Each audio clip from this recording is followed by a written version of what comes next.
healthcare programs that release a lifeline to the government taken away piece by piece. Food stamps, healthcare programs that release a lifeline to the vulnerable. Now on the chopping block, leaving them to struggle with no way to rock.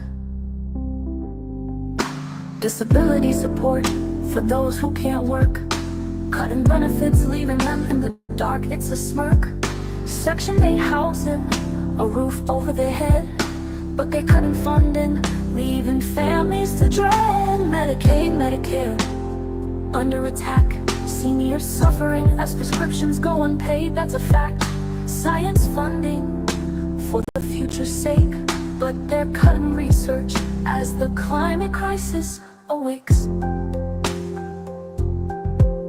Medicaid, Medicare, under attack, seniors suffering as prescriptions go unpaid, that's a fact. Science funding for the future's sake, but they're cutting research as the climate crisis awakes. Education's key, but they're under attack, privatizing knowledge as the truth is left back. Head Start programs for the young and bright, cutting funding as the future takes flight.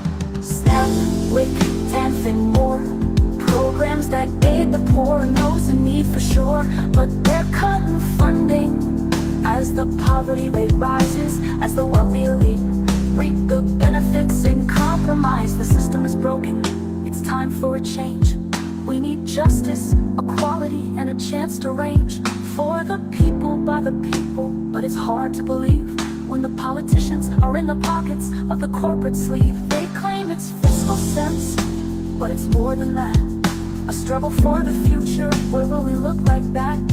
The wealthy thrive while the poor are left behind. A system that's flawed, where the strong are defined. Children are hungry, mothers are stressed, fathers are working but still can't make ends meet, it's a mess. Seniors are struggling to make do with less, their golden years tarnished by financial stress. People with disabilities face unique challenges every day, but the system's failing in a major way. Cutting benefits and support, it's a cry for help, leaving them to navigate a system that's designed to repel. The education system, a pipeline to nowhere, underfunded schools and overworked teachers, it's a desperate affair. Privatization's the goal, but what's the cost? A generation lost as the future's lost.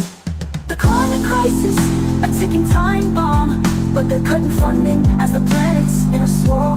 Science is clear, but the truth is obscured as the planet suffers and the future's blurred. We need a change, a revolution in thought, a system that cares, that puts people first, not just the wealthy few. We need justice, equality, and a chance to thrive, not just a select few, but for all. It's time to survive. The system's broken, and it's time to face the facts. Healthcare's a right, not a privilege. 46 million people lack insurance coverage, while pharmaceutical companies profit from prescription coverage. The US spends more on healthcare than any other country, 4.5 trillion in 2022, a staggering amount to see. Yet life expectancy is lower than other developed nations, a paradox of wealth and poor health conditions. Healthcare costs are rising, a burden to bear, 11,200 per person, a significant chunk to share. The Affordable Care Act expanded coverage to millions, but challenges persist.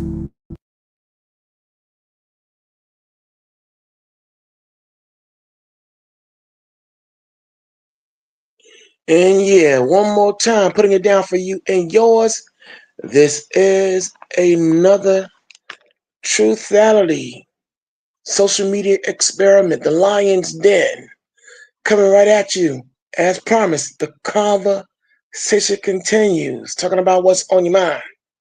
We give an honor to the Lord in Christ, from whom all positive thoughts flow, and we're your hosts, the Dynamic Two, Brother Mala Akaya, Dark Storm, along with the seventh answer, Lady Karima, the Lioness. And as always, you're now being educated and having your, how you say, spiritual and mental listening abilities stimulated by original music by the seventh answer.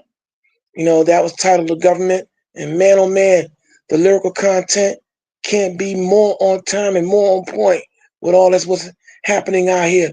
And thus tonight's discussion title: The Scheme, the Scam, the Con, and the Mother Freaking Hustle.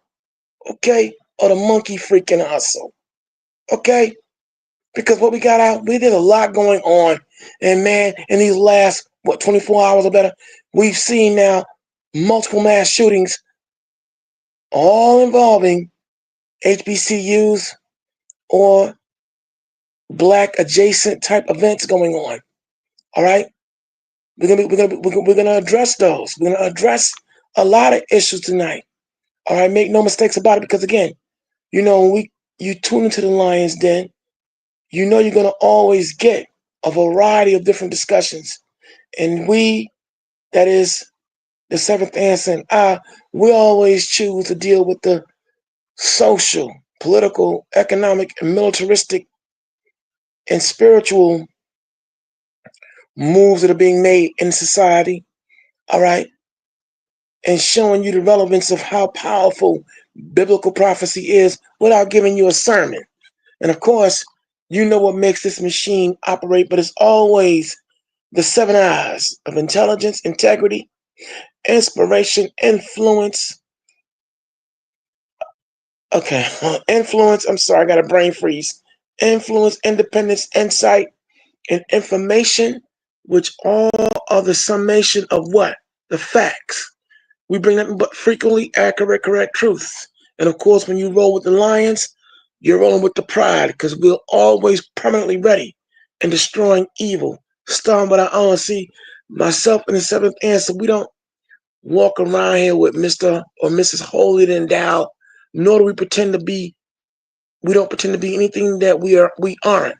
We're far from perfect, but we strive to be perfection, because see, we are diamonds with a flaw.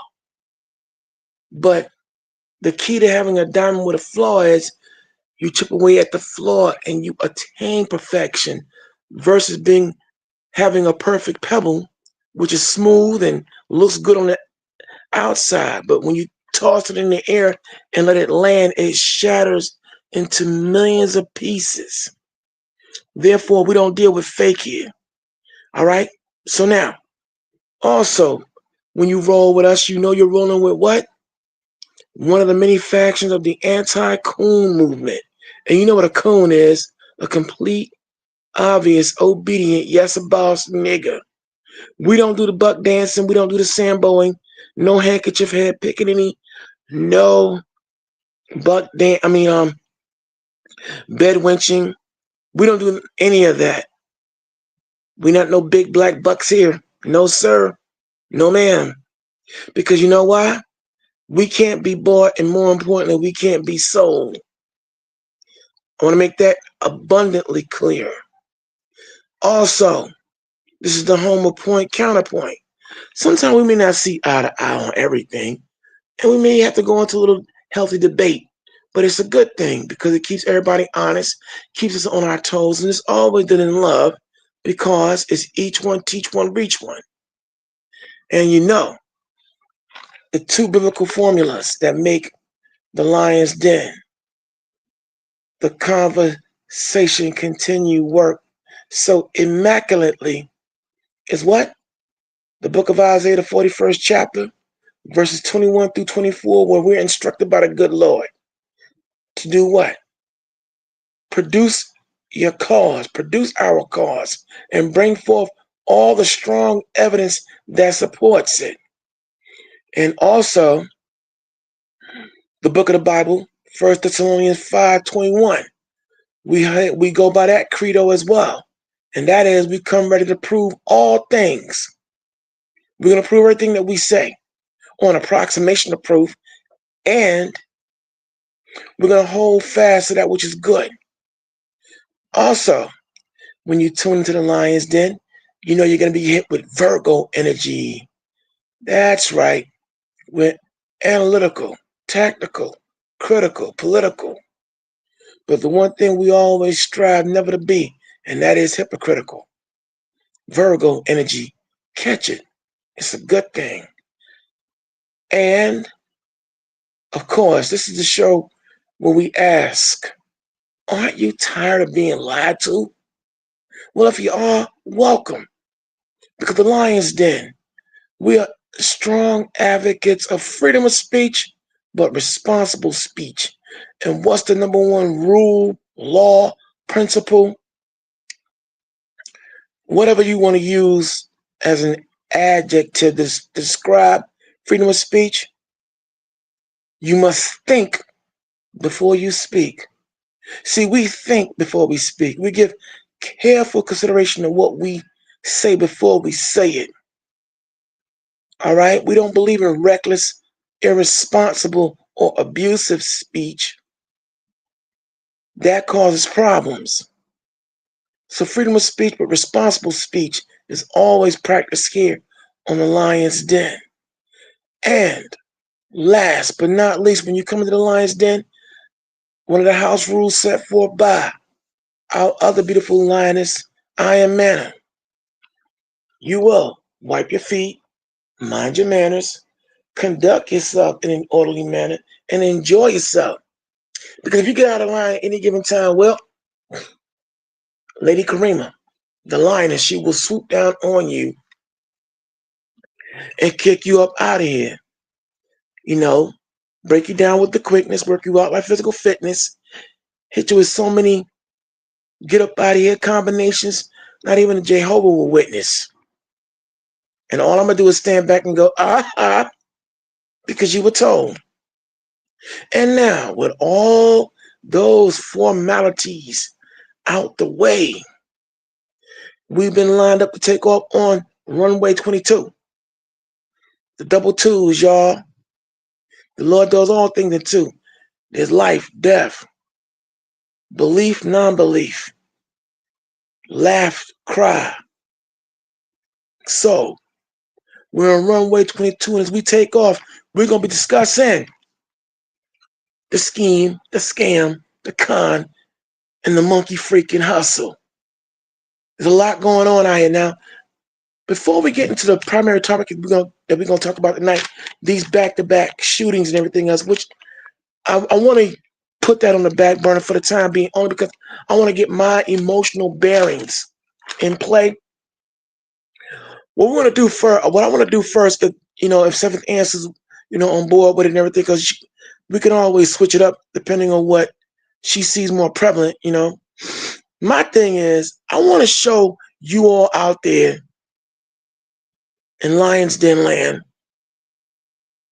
what we've been saying for a long time. Look, all this Christianity in America ain't worth a damn. And there are a lot of now emboldened so-called ministers, but they're more like sinister. All right? But since America prides itself on being a Christian nation, the leader of the free world, all right, but we know this Christianity in America ain't worth a damn. Never has been. But now it's really coming out. And you're starting to see some, ministers all coming, all reckless and saying all kinds of things. Hold on.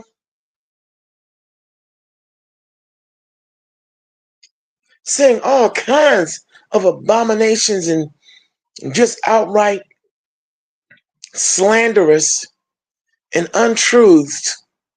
Okay? And it just seems to me that black folk in particular, we can't catch a break. We're the blame for everything in this country. I mean, my God. I mean, really. You white folks, you talk about someone not being able to take accountability. Every time I look up, y'all always blaming somebody else for y'all crap. And now it's two particular ministers. I don't even want to give their names any power by my uttering them. Then you have some bozo named Dave Crowder. I'm gonna mention him You know, 'cause he's been before there was Charlie Kirk, there was this Dave Crowder dude who went to a barbershop, a black barbershop, and had a discussion with some brothers who were clearly ill-informed and didn't know how to handle him. But I'm going to just show you a little bits and pieces of that particular conversation and all that. And then we're going to go into the primary topic of all these back-to-back shootings at all these HBCU affairs, homecomings. These four that transpired overnight. That makes now 1, 2, 3, a total of 7 that have happened in the last 2 weeks. We had, if you recall, I'm going to go and pull out my notations as we do this conversation. I'm going to pull out my notes. But we had 2 that transpired in Mississippi, and we had another one that transpired in Florida. That's about a total of 7 of these shootings, right? And I'm going to say this here. I noticed that whenever the seventh answer, and whenever we ever have discussions and whatever we talk about on each presentation, it just seems to me that the good Lord always has certain things happen in the universe and everything else to show that we're not pulling or making things up out of thin air. All right. And, you know, on a number of our presentations, I've always been mentioning, you know, and giving kudos to the seventh answer in particular with her exposés on mind control, how diabolical this society has been in the area of practicing mind control in all of its different aspects of hypnosis, suggestion, planting probes, and all kinds of electronic devices, and people who are mentally ill using them primarily as impromptu weapons. And I'm going to just say this here right straight out. These shootings are not random shootings at these black universities in particular and these black events. They're not random shootings, okay? Now, from July to now, we saw nonstop a slew of, you know, an onslaught of mass shootings involving white perpetrators, okay? Thus putting that whole ridiculous notion that, you know, hey, black folks commit the majority of the crime in America. But now, and I'm gonna say this, I'll give kudos and credit where credit is due. The seventh answer did make a prediction in her prophetess state of mind. When she said, now watch, don't be surprised if behind all that, you start seeing a slew of shootings at black schools and involving black folks. Don't be surprised. And man, we've had Gullah Geechee, South Carolina. We've had that event that transpired. Come on now. And there's been a whole host of others. But my point is, I firmly believe these are not just random events and random shootings. Okay? And that what we're looking at is the threat. Because see, I'm going to take it back to when Charlie Kirk was assassinated. Let's not forget the MAGA bunch, or anybody or any groups associated with the MAGA bunch had made a threat towards attacking black HBCUs. That's historically black colleges and universities. And do you remember there was a lot of HBCUs that were shutting down? They were being very, taking the threats very seriously. And here we were wondering, well, wait a minute, why are we the ones being threatened and why they want to come for us? Well, here it is, right? When here it is. the killer of Charlie Kirk was a white dude, right?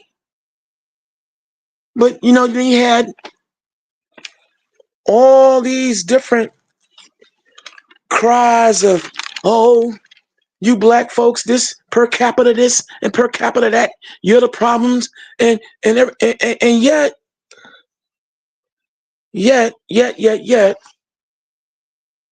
we didn't do anything to Charlie Kirk. We didn't do anything to white America at all. But now all these attacks have been happening. Okay, and I'm gonna bet you $1 to a donut. Because like I said, you know, we had the Leland, Mississippi mass shooting. We had Tyler Gerard Goodlow as a suspect.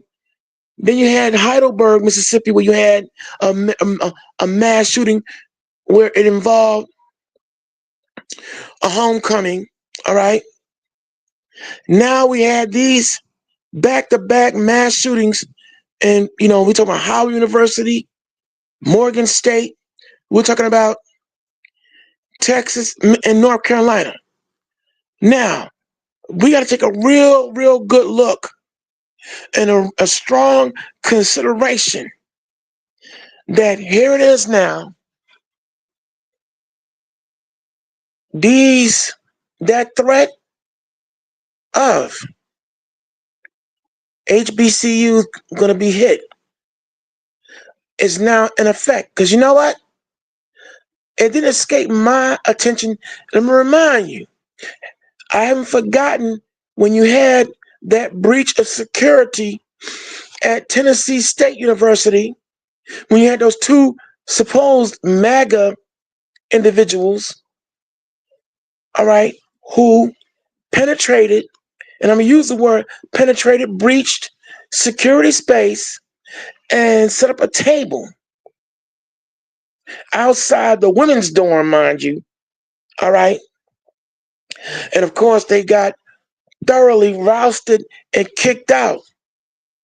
But if you remember that episode, The Seventh Answer and I both did say, what if you were looking at a dry run, a practice run, to show how easy it is to breach and penetrate black spaces, because we always trusting all the wrong faces, Think about it. Come on now.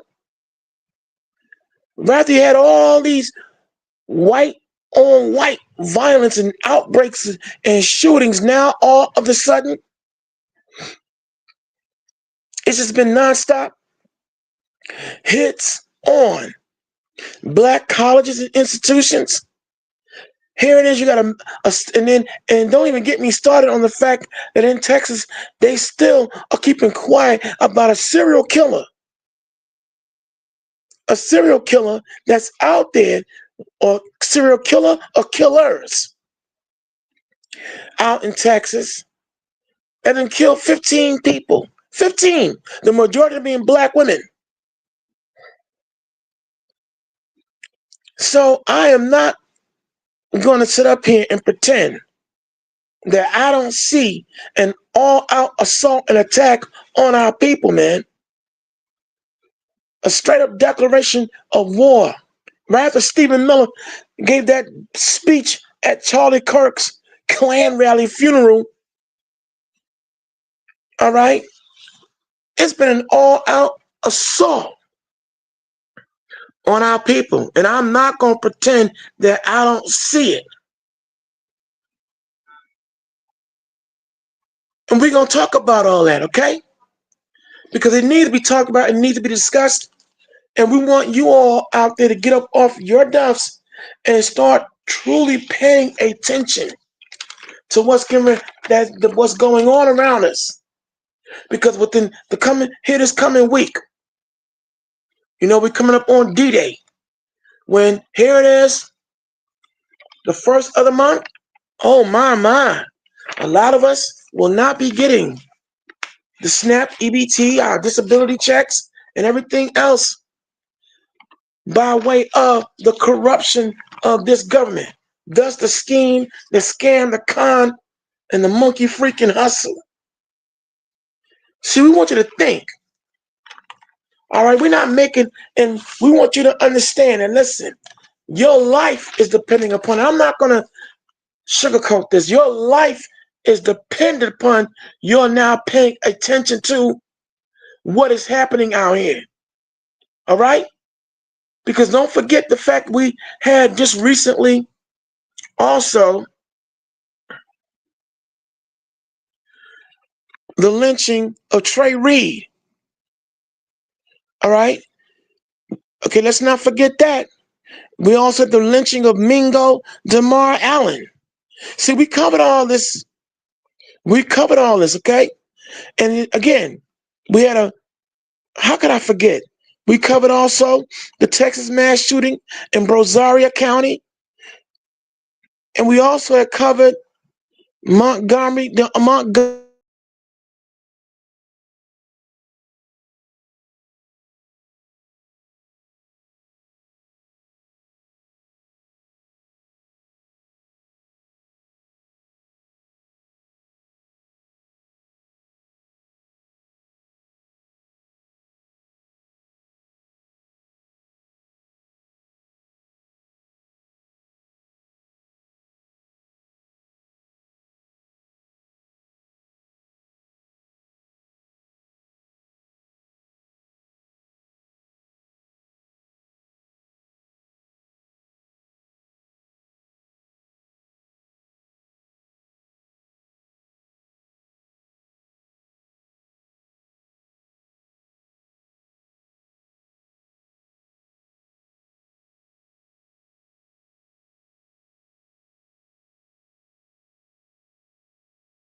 Everything else.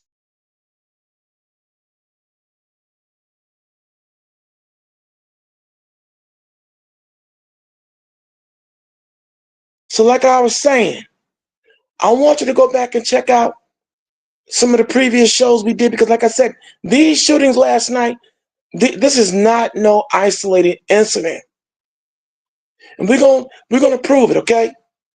Because but I want you to think about this for a second. A threat was leveled some time ago that HBCUs were gonna get hit. Now we've seen, and I just named. I'm gonna go back. I know I got kicked out, but we saw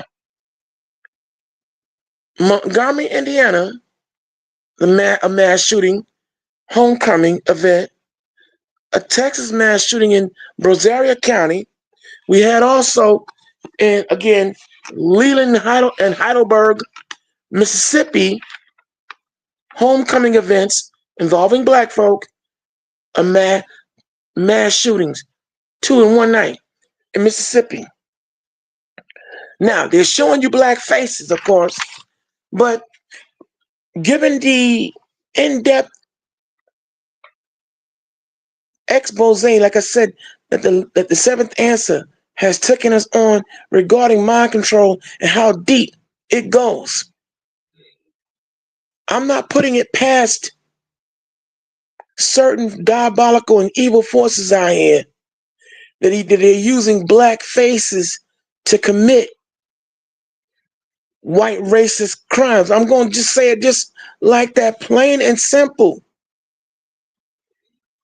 You're not going to tell me that all these events, one right after the other.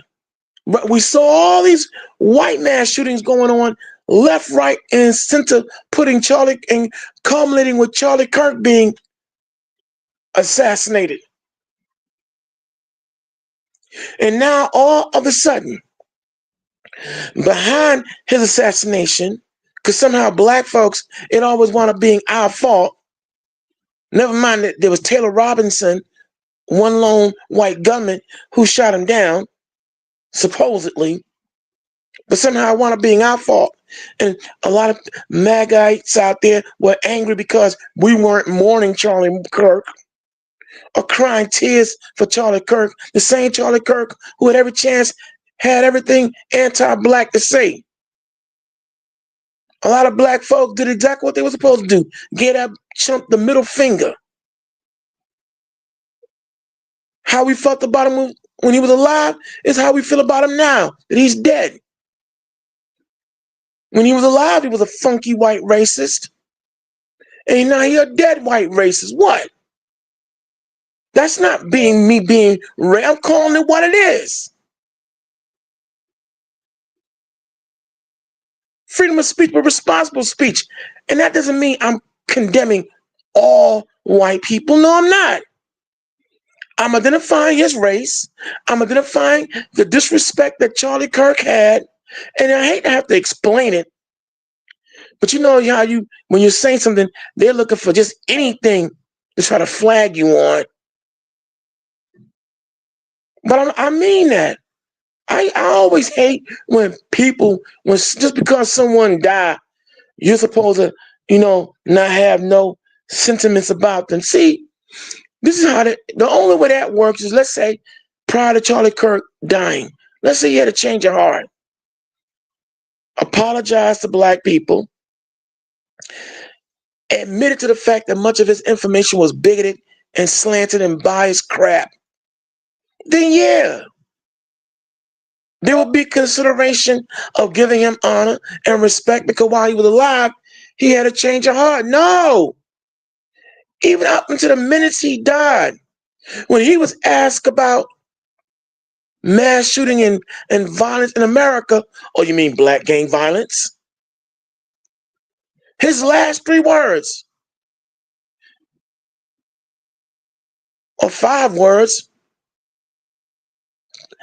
that was his first and last thought was, oh, black gang violence. And ironically, he gets cut down by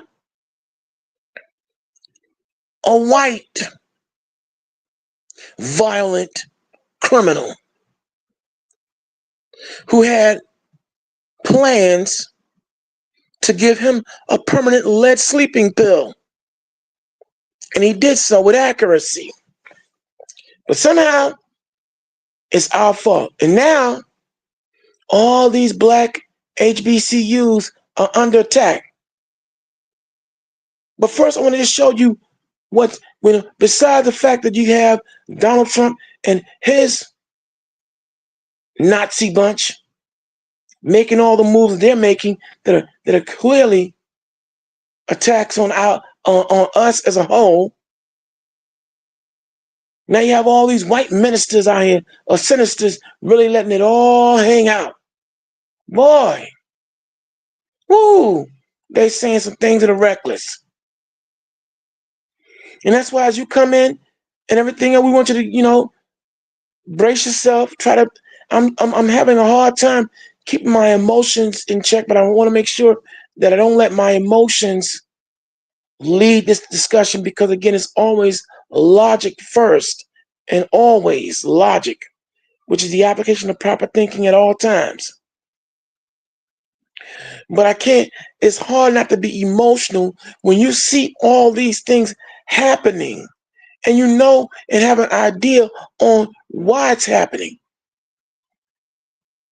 But I will say, look, if indeed there's a God of Israel, and if we are the children of Israel, it would be very nice now for him to step up and really start going in.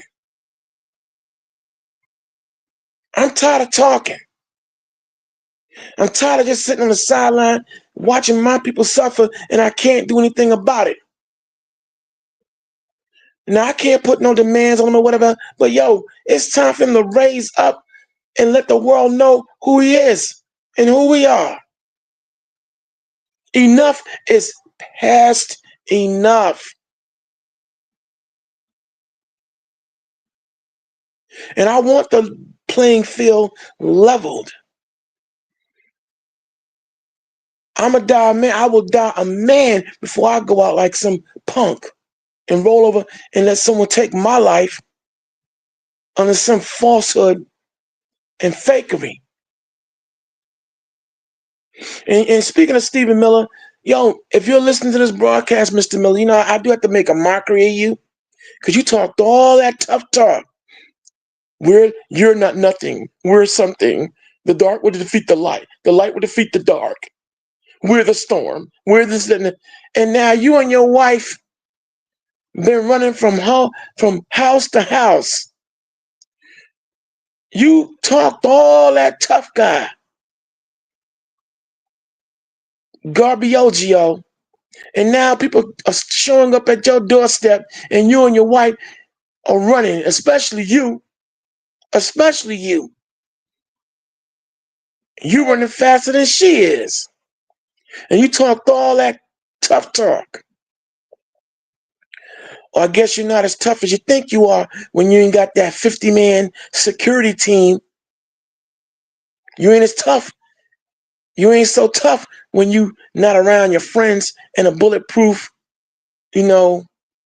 booth where you speak from. Oh, yeah, at your home. And when people showing up on your doorstep, taking you up on your challenge, oh, you running like the little hooker you are. See, Stephen Miller, that's why you got to be careful what you say. See, in the immortal words of the undisputed truth, Iron Mike Tyson. See what it is? Social media has made a lot of people comfortable, thinking they can just say what they want to say without no consequences because they don't get punched in the face immediately. Yeah, he right. Social media has indeed made a lot of people out here reckless with their mouth. And that's why over the years, you've been seeing these same individuals. Unfortunately, some of them meet very grisly ends because they go off on, talk about the wrong one, or they press the wrong soul's buttons. Not realizing you have a lot of people out here, they're not going to have you just talking smack about them, and they're not going to come see you.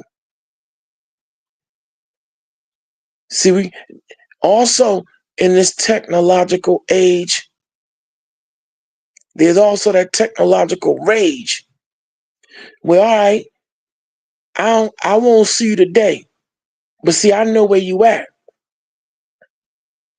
You sometimes leave your schedule on where you going to be typed out for everybody to see. I'm going to see you.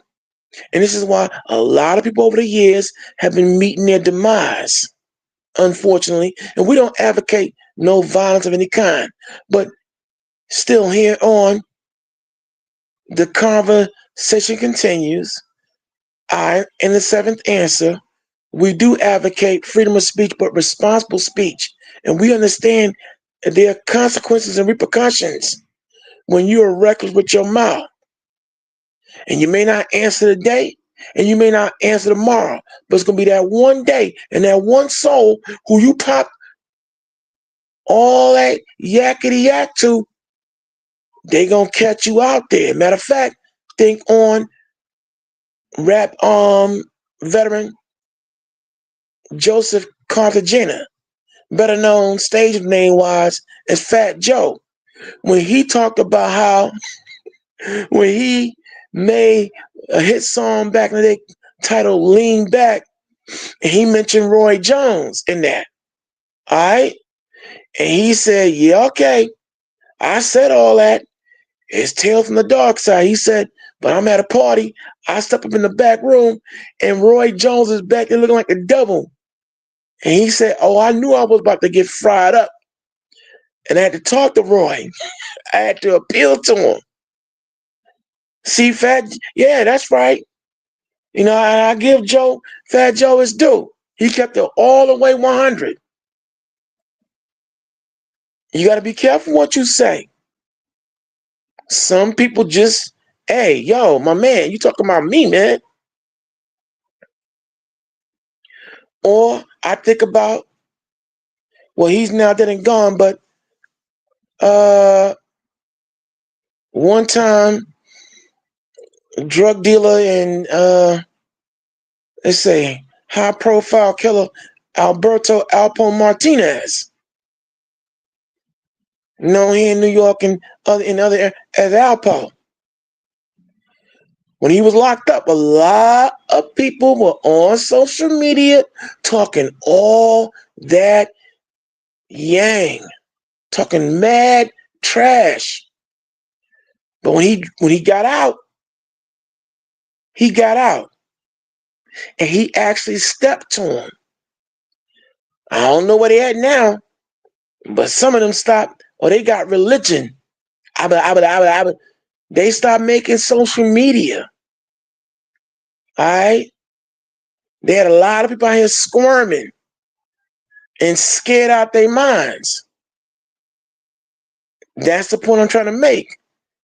Like Mike Tyson said, social media has made a lot of you out there way too comfortable and talking trash about people because you don't get punched in the face immediately. And to Stephen Miller, yeah, see, you ain't as tough as you thought you were. You think we're tough. You think you're tough. We're tough. We're the ones. Man, now you done had to move 3 or 4 times already because people showing up at your doorstep. And like I said, you ain't as tough as you thought you were. See, it's easy to talk all that yak and gobbledygook when you got a 50-man security team. But what happens when that security team ain't always around to hold your hand? Huh? Yeah. And so as we move on, all right, we want you to always be careful and be very cautious in your everyday life. Yeah. Okay. Dr. Inoki Page. Okay, you found the monkey hustle. Now, okay, I'm gonna break down. I'm gonna break down the title. The scheme, the scam, the con, and the monkey freaking hustle. Let me break it down for y'all. Because, see, America's full of schemes. And a lot of schemes that are going on out here now. You know, here it is. You got your president, Donald J. Trump, and the Nazi bunch. They're now scheming, plotting on how they're going to launch this martial law and launch this war on American citizens by cutting off their much needed resources, and they're doing it deliberately. See, that's why they didn't hide the story about giving $40 billion to Argentina. The scheme. So they always scheming. And they cutting this, they're gonna cut that. And we showed you last night on the broadcast, the powerful broadcast we did, as the Seventh Answer brought out Project 2025 and all the directives they've been doing. All right. So you got the scheme. And here come the scam. Okay.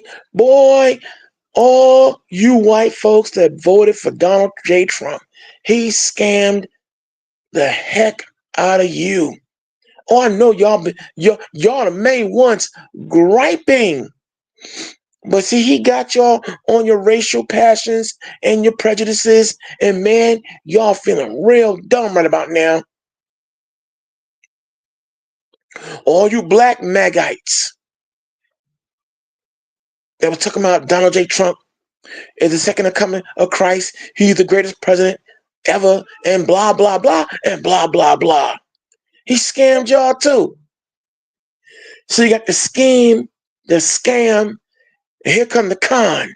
Because now here it is, right? They're talking about knocking out the IRS. Ooh. They talking about knocking out the Internal Revenue Service, and they're going to replace it. Now, you better believe, if they knock out the IRS, you know they're going to come with something much worse. Hold on.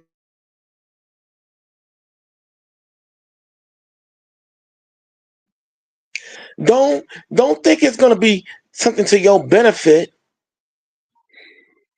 Believe me when I tell you, if they get rid of one demon, or they got a double demon. That's why we took off on runway 22 tonight. They got a double dose demon that's going to take its place. It's going to be a hell of a lot worse than the Internal Revenue Service. See, Pimp Daddy Uncle Sam? And don't get it twisted, Uncle Sam has always been a pimp. PIMP. A professional international manipulation practitioner. Pimp. And all we've been is government hoes. Because see, this whole roost about, oh, we're gonna that you're a taxpayer. We've never been taxpayers. Anytime somebody take your money before you take it, before you get it, that's somebody we've been victims of extortion, legalized extortion. But now we're gonna get the videos and we're gonna start proving all that we say. And there are other voices out here that are talking, but they don't bring the biblical spin as we do. But we always get the sources. We want to give you sources. So without further ado, fair use, y'all. Fair use, y'all. And shout out to A&E. I wish y'all would unblock us. Don't be mad we use your material better than you. Don't be jealous. Just learn. Seventh answer, take it away.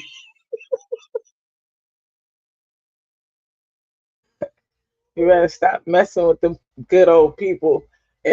Anyways, this is the video of the two characters complaining about, another race of people. Like Yeah. Brace yourself, y'all. Try not to get too emotional, but we got to show you who and what is talking. And these are supposed to be pastors, I think. Check this out.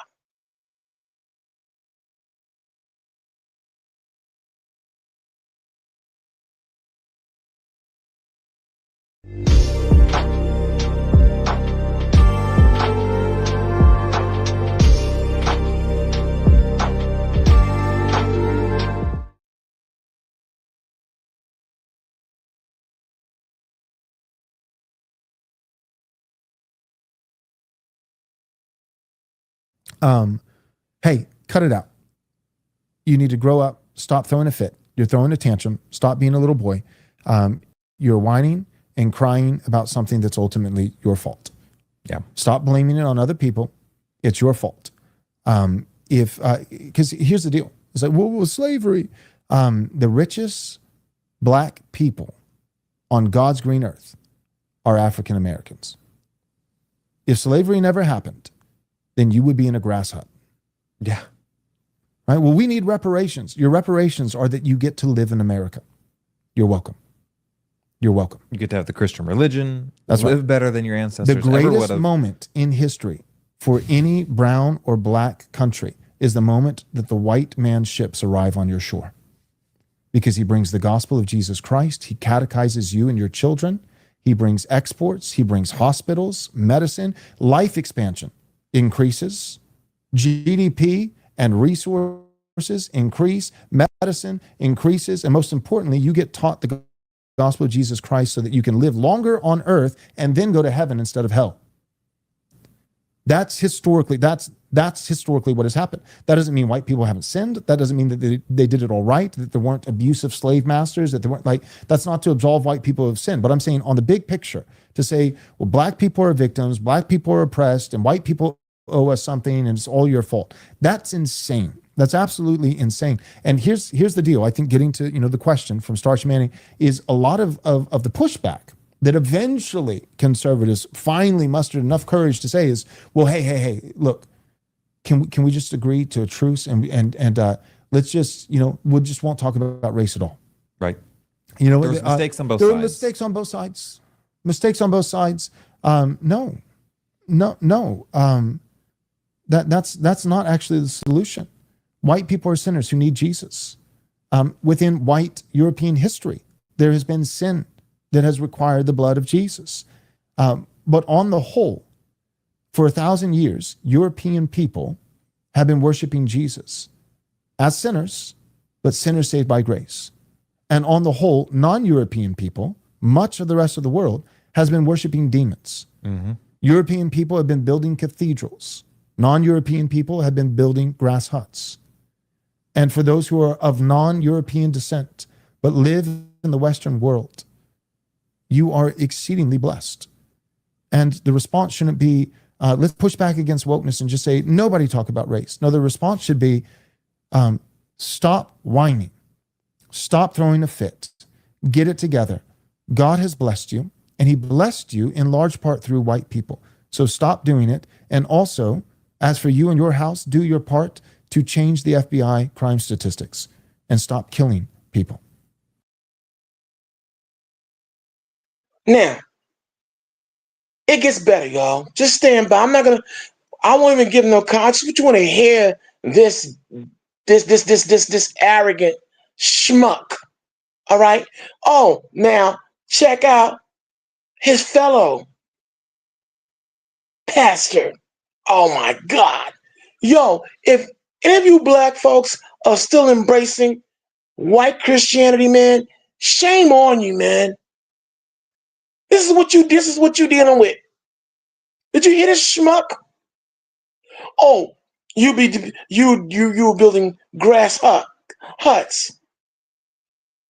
We bought GDP. We bought medicine. No, you didn't. You see, when people project and they lie so damn much they really believe their own bull. Did you hear this guy?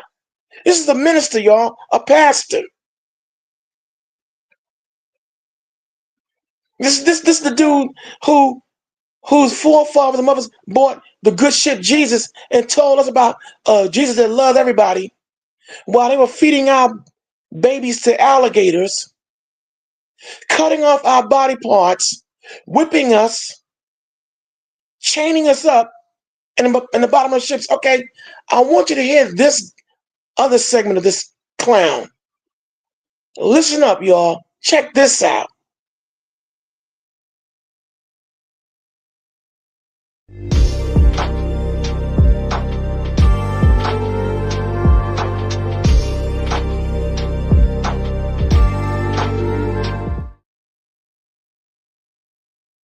A Christian white parent who loves the Lord and loves your children, that you need to have the talk. The talk that we're referencing is the talk that takes your children according to their maturity at the proper time, the appropriate time, and says there are certain parts of town that you cannot go, and there are certain people that you cannot be around. Yep. Right? If there's someone who is black in our church, and they've been in our church and we know them and they love the Lord Jesus Christ, great. We're not talking about that person, but we're talking about when you go into a crowd of people. If you go into a crowd of strangers and they're white strangers, there's some danger. If they're black strangers, there is 30 times more danger. Them's the facts. And it is actually a failure of your parental duty. White parents, please hear me. If you teach your children growing up, if you lie to them and say, all people and all races of people in our country are the same. They are not. You are actually depriving your child of factual, truthful information that could save their life. Okay. And this is who the Ku Klux Klan, this is who all those good white Christians, preachers like him, his forefathers, was teaching the same garbage and rhetoric. And what's rhetoric? When you speak a language influentially, but what you're saying isn't true. All right? This is what they think, y'all. This is what they're teaching. This is what Donald Trump, these are the spiritual advisors of Donald Trump and the Nazi bunch, as I call them. See, this is who Dylan Roof, okay, and all the other mass murderers of black people, this is who they learned under. These types right here, okay? We got another one for you. Oh my God, y'all. But the reason that we're putting these videos out and we're showing you and seeking out and giving and exposing these demons is because we want you to understand the psychology of why the attacks on our people are happening right now the way they are. See, the more things supposedly change, the more they are really the same. And we must take the necessary actions to defend ourselves. Now get a load of this one. Fair use, y'all. Run the video, Karima.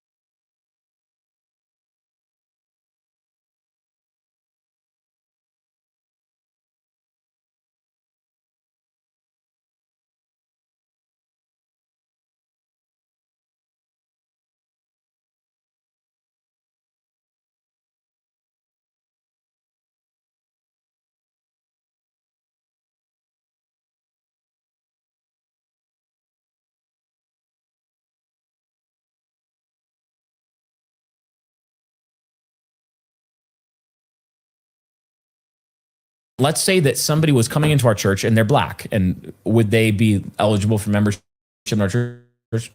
Yes, they of course they would. They'd be eligible for membership in our church.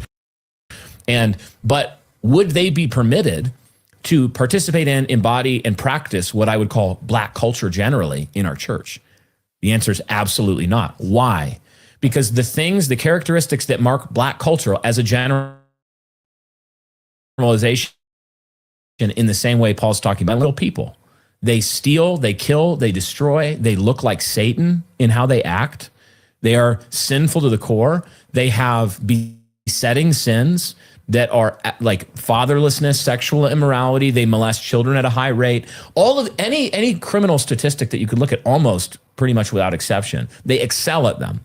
Black culture. So when we make this generalization, one of the purposes of it, one of the points of utility for it, is for black people who do not embody that culture to repudiate it, hate it, and also for policymakers to make the kind of political movements and in terms of law and order that would usher in the change over time of that culture. One of them would be something like, I tweeted about this, the law of Moses in Deuteronomy 21 concerning a rebellious child. If 5 to 6% of black I think it's something like 5% of black males are murderers. Think about that. Yeah, 5% of young Africans are committing the bulk of the murders. So if you had 100 black men in America.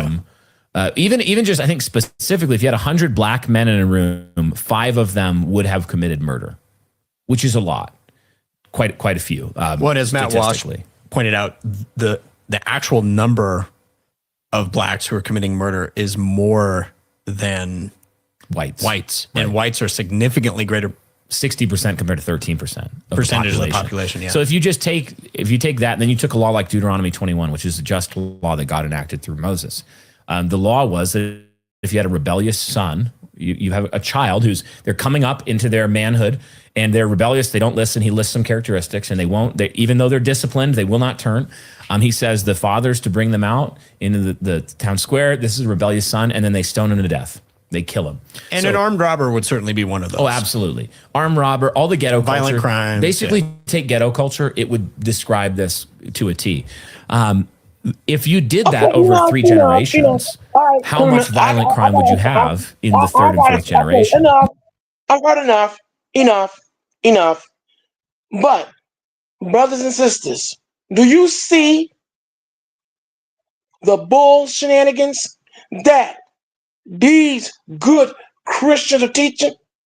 Do you hear the bull garbage coming from their mouths?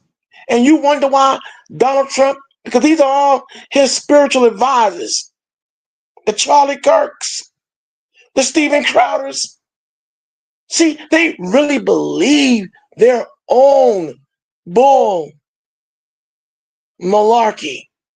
They really believe that black culture is violence. Wait a minute. Who murdered millions of animals to keep people from being able to eat? Huh? So much so, said animals were murdered to extinction.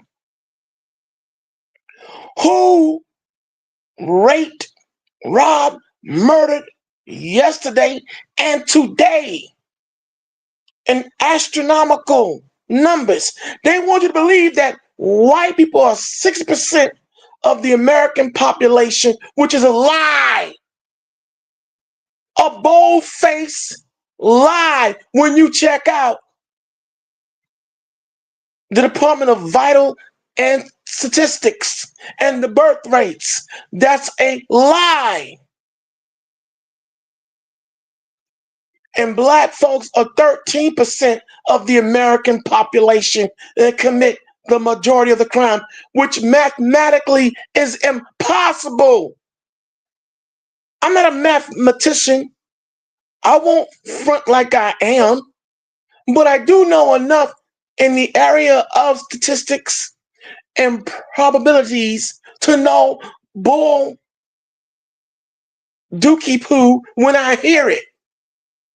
You can't be 13% of the population in a country and commit the overall majority of the violent crimes therein. That is not possible. And this is why you need the Lion's Den. This is why you need this powerful voice and medium, God ordained and approved by Christ, to come here and give you what you need. The truth, the whole truth, and nothing but the undisputed divine truth through facts. But these are the spiritual advisors. These are the ministers. You heard what he said. They're going to use Deuteronomy 21st chapter when it comes to the violent black people, black sons, kill them all. Now do you understand why white policemen are out here shooting down indiscriminately unarmed black men, women, and children? Huh? Now you see why? Oh, if you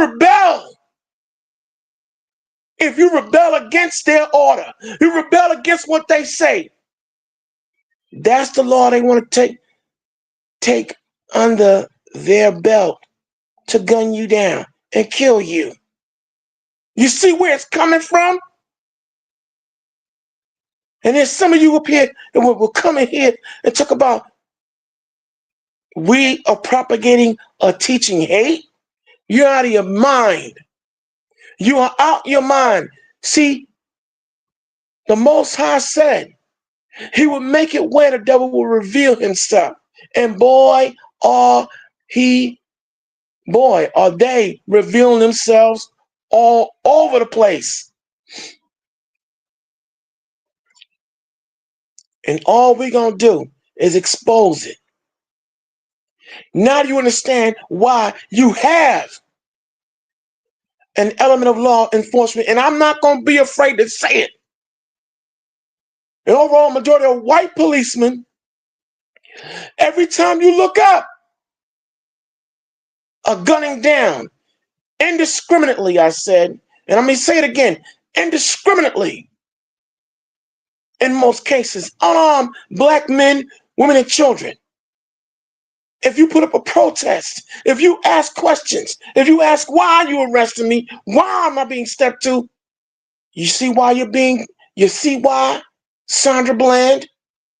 Yeah, I'm going to say it. Oh, I'm going to go all the way in. Huh?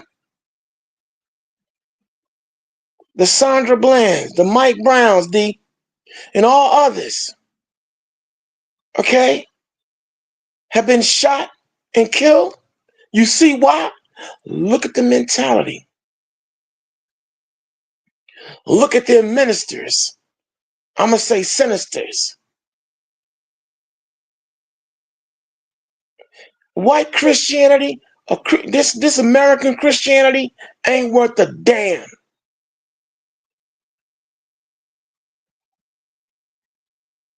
And if you out there dumb enough to still embrace lies, then that's on you. Because we're going to call everybody. We calling everybody out. Those two monsters sit their behinds up there and have the unintimated gall to talk about black people are disproportionately violent. Yo, are you kidding me? See, what you're looking at is severe cognitive dissonance. Now, if you don't know what that means, cognitive is when you have is short for cog, which deals with one's functions, your mental functions, your ability to disseminate between what is real and what isn't real, your psychological bearings. A dissonance is to have awareness. But these people suffer from severe cognitive dissonance in that here it is, they fail to see everything wrong with them because they're too busy focused on looking at what they think is wrong with you, what they think is wrong with you, what they claim is wrong with you. And that's why when Malcolm X said so many years ago, 65 or more years ago, don't let someone tell you about you. You don't let someone talk trash about you and you know it's not true. You deal with them. And this is what we do here on the Lion's Den.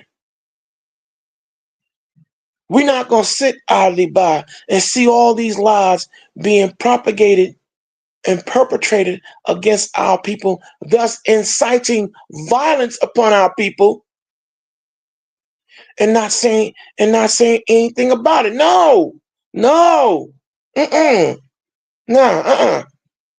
We're not having it. But we give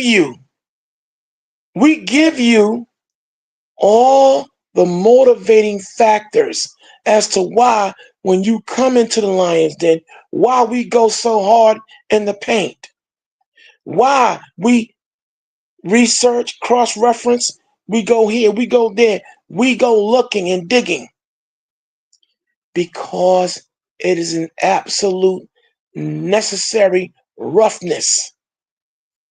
Especially now when you see and understand why they're trying to put into play the destruction of freedom of speech, and that is the truth about their history, the truth and revelation about what they are doing in this country yesterday and most notably today. Now you understand why they want to snatch out Black history and all the other aspects of DEI that are in schools, and they want to incorporate their version of American history. They're rebrandished and refurbished and just basically reimagined aspects of history. Now you understand why. Because they can't take it when you have voices like myself, the Seventh Answer, and other voices that are out there. But especially biblical based voices like ours that shutting down all their blatant rhetoric, lies, and deceptions. And this is why you need us, and this is why you tune in. They want to talk about Black fatigue. Like I said, the term Black fatigue, right? They don't even have enough gumption to come up with their own original terms. For anyone who wants to know, Black fatigue was actually, and still is actually, a term created by Black folk because a great many of us were tired of the underbelly of our people who we reference as being ghetto, embarrassing, out here, the grifters, the coons. That's what we came up with.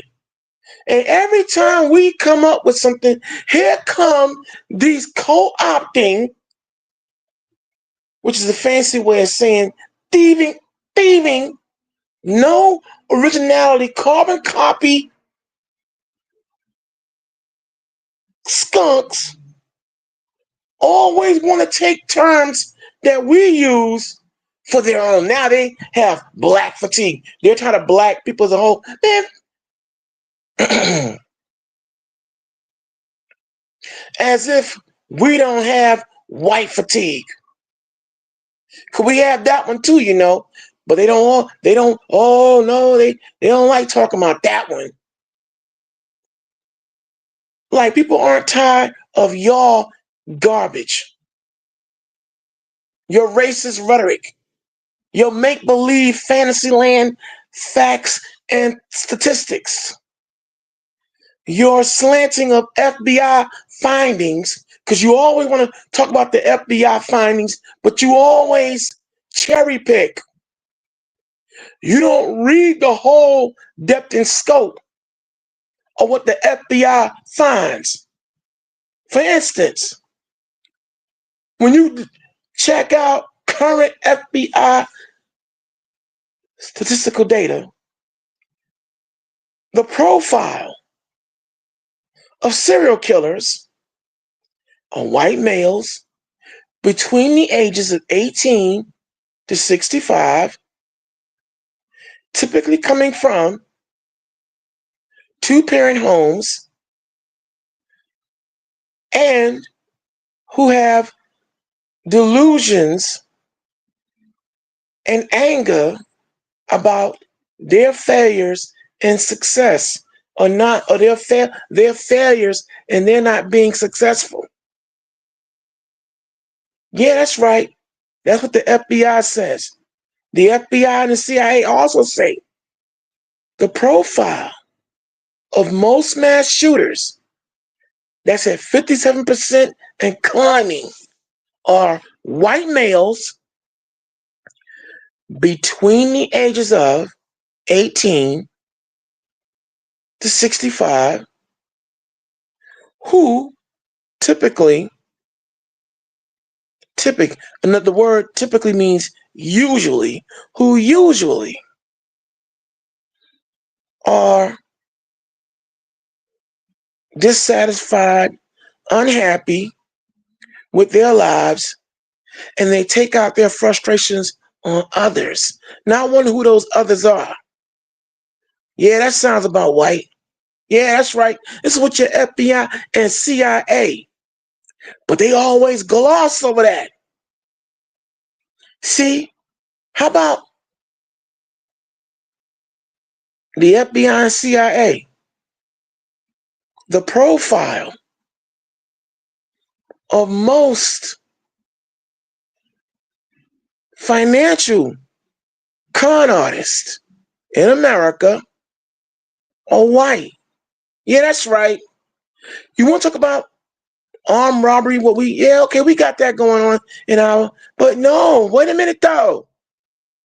Some of the biggest highway robbers, literally highway robbers, white males between the ages of 18 going into 70. That's right. You got, and therefore the name of this show, the scheme, the scam, the con, and the monkey freaking hustle. Yeah, that's right. Always blaming us for everything that go wrong in their lives. I mean, goddamn, even in movies, black people are at fault. Like one movie that the whole the franchise, I was already finished with the franchise because as far as I'm concerned, the original was the only one that I count. But the Terminator, right?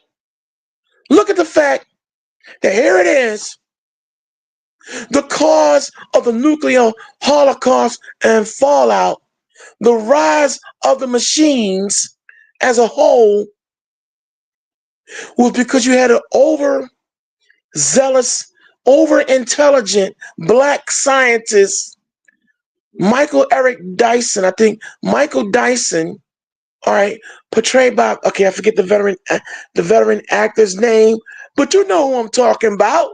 But my point is, you mean to tell me that the T-800, the T-1000, and every other Terminator that was created, and that whole Holocaust, was because of an overzealous Michael Dyson, a black scientist, was the cause of all of Sarah Connor's problems?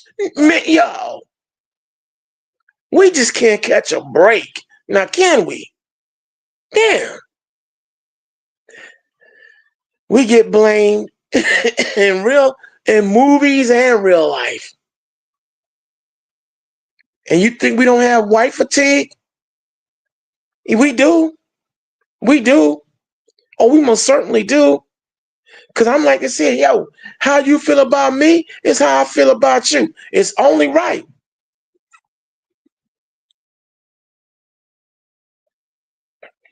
And that's exactly why so many black folks are now backing up off of everything. You wondering why? See, and now all these shooting and killings. But we get into the main gist of what we're gonna talk about. But we're just gonna give you the build up and let you see that all these give you a, how you say, hypothetical. Now, some people use words and never take time out to look up what they mean. And it's not to insult anyone out here in our listening audience, but it's important to look up the definition of words. You know, people don't realize that when someone talks about a hypothesis, the root of hypothesis and the root of things being hypothetical is when you take actual facts, actual happenings and occurrences, and you start to piece them together to form a puzzle that could probably be why a certain crime or certain action was taken. A hypothesis is not just you making up random stuff that have no bearing on reality, and making it a reality. See, throughout the years, unfortunately, however, in this country in particular, there are a lot of words that are taken and misconstrued deliberately. Even the word, like one of the words that's been most misconstrued in America today is the word having the term or description of having an opinion. Today, and for the last 40 or more years, the word opinion has been is continuing to be misused. Some people just think that you're just having a random thought. Here it is, you have a consensus of us say the sky's blue because we know our colors. Here comes some oddball, well, I think the sky is green. Okay, why do you think the sky is? That's just my opinion. See, that's not an opinion. That's a dumb, baseless, no fact having statement. That's all it is. You have someone, here it is, Kareem and I can come in here and give you fact upon fact about your president, the DJT, the tyrannical, ruthless, unethical, mean president, Trump. And you'll still have someone come in here, I ain't gonna say no names, but they'll still come in here talking about there's only one race, the human race, and Donald Trump is the greatest thing since sliced bread, peanut butter, and jelly. Despite the thousands of pieces of evidence that we show that support our opinion. And what's the actual definition of the word opinion? Is when you, as an individual, talk about an issue and you bring up facts and configurations that support yourself and what you say about a particular subject. Like if you have a team of doctors who specialize in cancer and they give you their opinions on cancer in its varying forms. That's their opinion you can take because why? They are authorities on the issue. You don't take someone's opinion on, let's say, the subject matter of cancer. Here comes some bozo, and they'll say, well, look, cancer ain't all that bad. Despite the millions upon millions of people who are dying from it. But here comes some well, cancer ain't all that bad. Why you think cancer's not so bad? It's just my opinion. That's a dumbass opinion too. A dumb opinion. So getting back on what I was saying earlier about hypothesis. There's a developing hypothesis that I myself, I don't want to speak for Seventh Answer Too Tough. I'm going to jump out there and say, hey, yo, these killings and these shootings involving black HBCUs all of a sudden, in my hypothesis and in my opinion, I definitely believe there are certain forces out here making good on the threats that came right after Charlie Kirk's assassination, but they're using black hands to do it. Or in some of these cases, the shooters are coming in masked. All right? Letting off bullets and letting off shots. Hey, yo. And they don't know who's doing it. Just want to put that out. That's my hypothesis based upon the evidence I'm showing you now and the mentality and the attitude that I'm showing you among the clergy of these good Christians. Okay, I want you to bring up the next video, Seventh Answer. Because see, like I said, you've been hearing me in Seventh Answer talking about Nazi. Now, as always, every show that we do, the good Lord always makes it where Not that we need validation, but still, there's always right after we talk about certain things and we predict the thing may happen, things start happening in that very area. Now, the next video, if that she brings up, it should be dealing with people being tired and calling, or dealing with or it might be the Steven Crowder video at the black barbershop. This is why, and if it's that one, bring it up anyway. I'm only gonna play a few minutes of it. But brothers and sisters, this is why when we come on the air, you always hear us say, we need for you to get up off your duffs and check things out and study for yourself.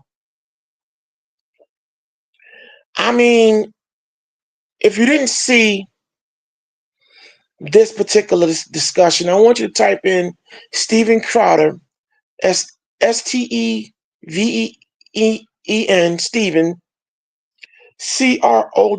Crowder, goes to a black barbershop. I mean, again, it took everything in me to keep myself emotionally contained, but it was just frustrating because just like Charlie Kirk, Mr. Crowder, he picked a barbershop and he picked these particular brothers. I'm not going to knock them, but they were clearly statistically fact challenged and didn't know anything. But you know what? This video is even better. You know what I'm saying? This one here. Now, you've been hearing us talk about Nazi, Nazi, Nazi. You've been hearing me give you all a homework assignment to look up Das Wunderkind. Well, get a load of this, y'all. Let's go into the videotape. All right? The Lion's Den. The conversation continues. Check this out, y'all. And fair.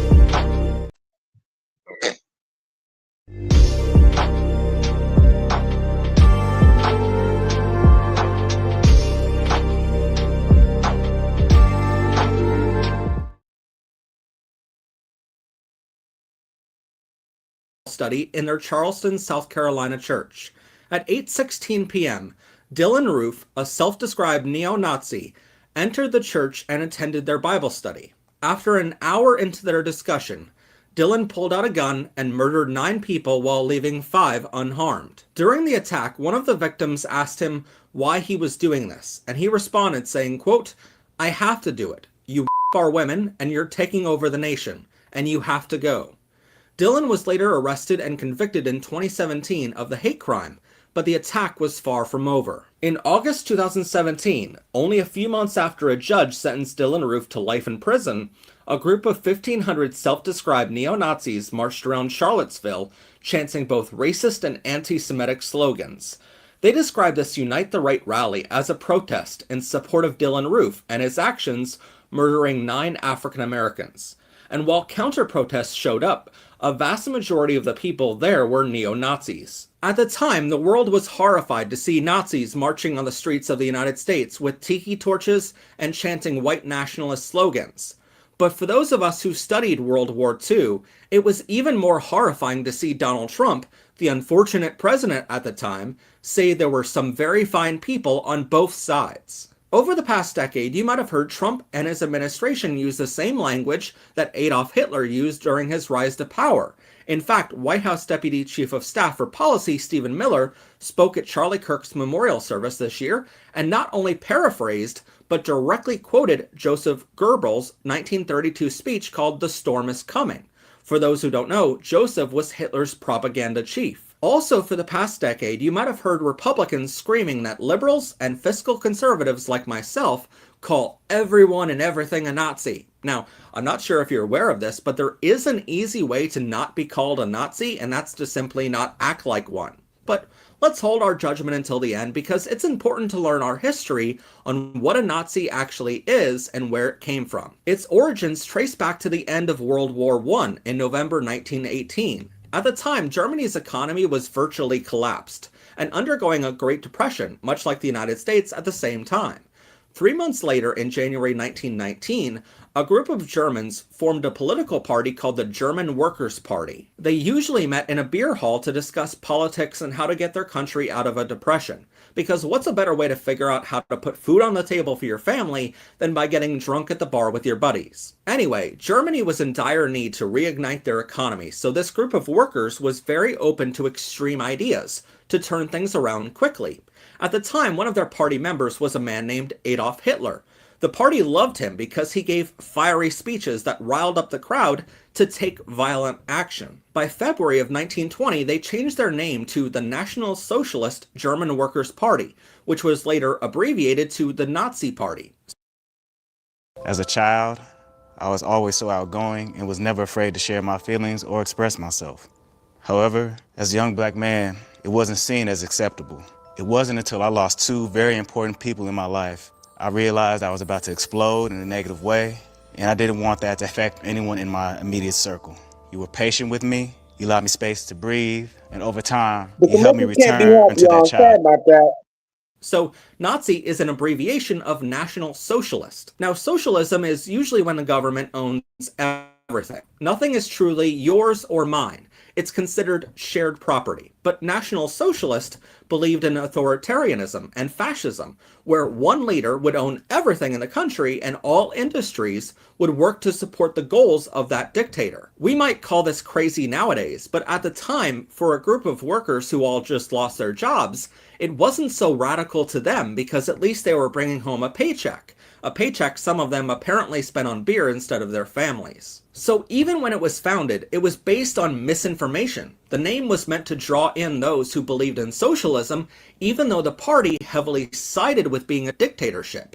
It was meant to confuse people on purpose. Just like nowadays, Nazis use left-leaning slogans, so when anything bad happens, everyone blames liberals for it. But anyway, their party believes heavily in ultra-nationalism, where its members are very patriotic to their country.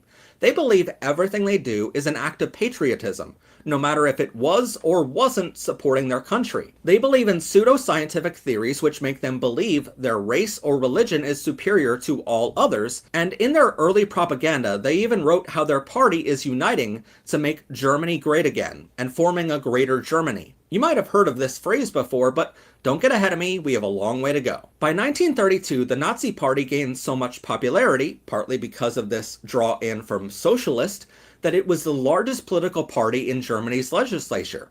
The president of Germany at the time, Paul von Hindenburg, appointed Hitler as his chancellor in January 1933, believing Hitler could be controlled. Sadly for Germany and the rest of the world.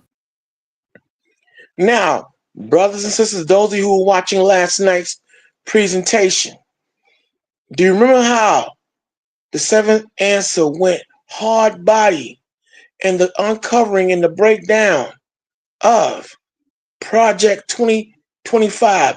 Do you hear what he's saying thus far? Now notice now, she brought out all the talking points, the destruction of the government, the destruction of infrastructure, and all. Go back and rewatch it. But anyway, you hear the points he's laying out. Doesn't that sound like Project 2025 done almost 60 to more 70 years ago? You see how when you forget history, it repeats itself? So he's bringing out the talking point that the seventh answer was showing us last night. See how the Lord works? You see why you need us? I'm going to keep saying this is why you need for us to be on our job. And we love when you appreciate the effort we make, because we're going to need all y'all to get up off your duffs and be on your job soon. Our lives depend upon it. Go ahead, seventh answer.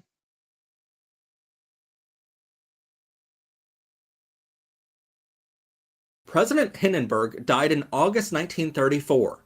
This meant Hitler took over as dictator, calling his political opponents undesirable, and called for them to be put in prison. Again, this might sound like a current events episode, but I assure you it's a history lesson. Now, we all know Germany invaded Poland in September 1939, which sparked the Second World War.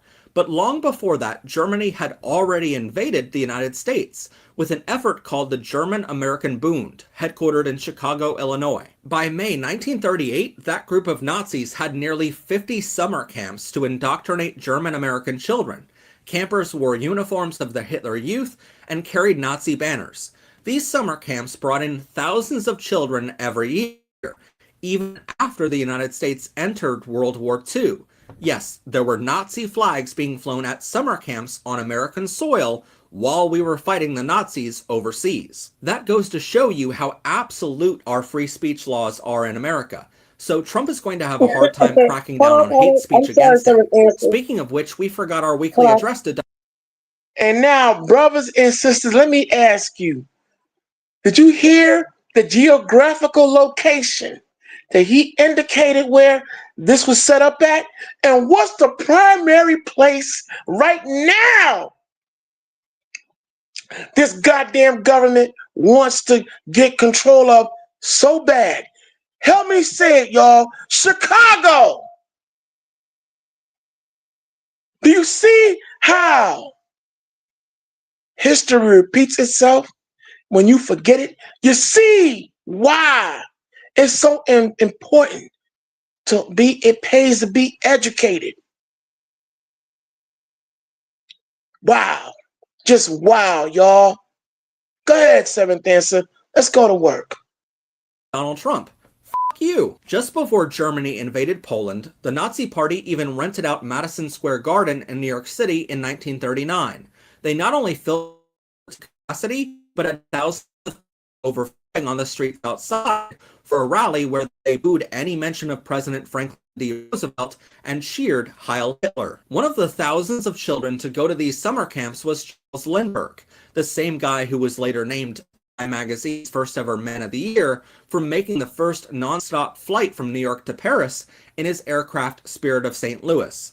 His father was a congressman who opposed fighting Germany in World War I, and Charles himself openly instructed American and British leaders not to fight Germany, saying it would be disastrous for them to fight the superior air force of the Nazis. When the US entered World War II, Charles applied to be a pilot in the Air Force, but was denied from service. He claims it was because he wasn't physically fit enough to be a pilot, but the US government claims they denied him because they truly didn't know which planes he would be trying to shoot down, the Nazis or their own. In the early days of World War II, Charles authored an article in Reader's Digest saying America needs to stay out of the war, but Germany has every right to invade the Soviet Union. He went on the radio and incorrectly condemned the Jews for allegedly owning all of the media in the United States. And he spoke at Madison Square Garden and Chicago's Soldier Field at similar Nazi rallies, saying America needs to stay away from Germany. Charles even became the spokesperson for the America First Committee, a political party whose name you might have heard before, but back then, it opposed the United States fighting the awesome power of the German military. Franklin D. Roosevelt later said, quote, "If I should die tomorrow, I want you to know this. I am absolutely convinced Lindbergh is a Nazi." Hey, Tone, why should people come to the AI Advantage Summit November 6th, 7th, and 8th? It's a good ad, isn't it? Pretty simple. Tell you what it really is. We're in a situation where it happens once in a generation. I think you know it. With AI, you're in a situation where there are tools that can accelerate your success. Another important story to tell here is of William Rhodes Davis, who was an oil businessman from Oklahoma and lived very close to another of the German-American Bund summer camps. There is no evidence he went to these camps, but he lived eerily close, so it's possible. He later built an oil refinery in Germany and shipped oil from the United States to Germany in the years leading up to World War II, so they can build up a supply of fuel. When the war started, he was given hundreds of millions of dollars by the Nazis to influence high-level officials in the US government to stay out of the war. So he effectively became a lobbyist for Nazi interests. When the US entered the war, his oil tankers were the only American ships that German U-boats never sank, as they entered German ports.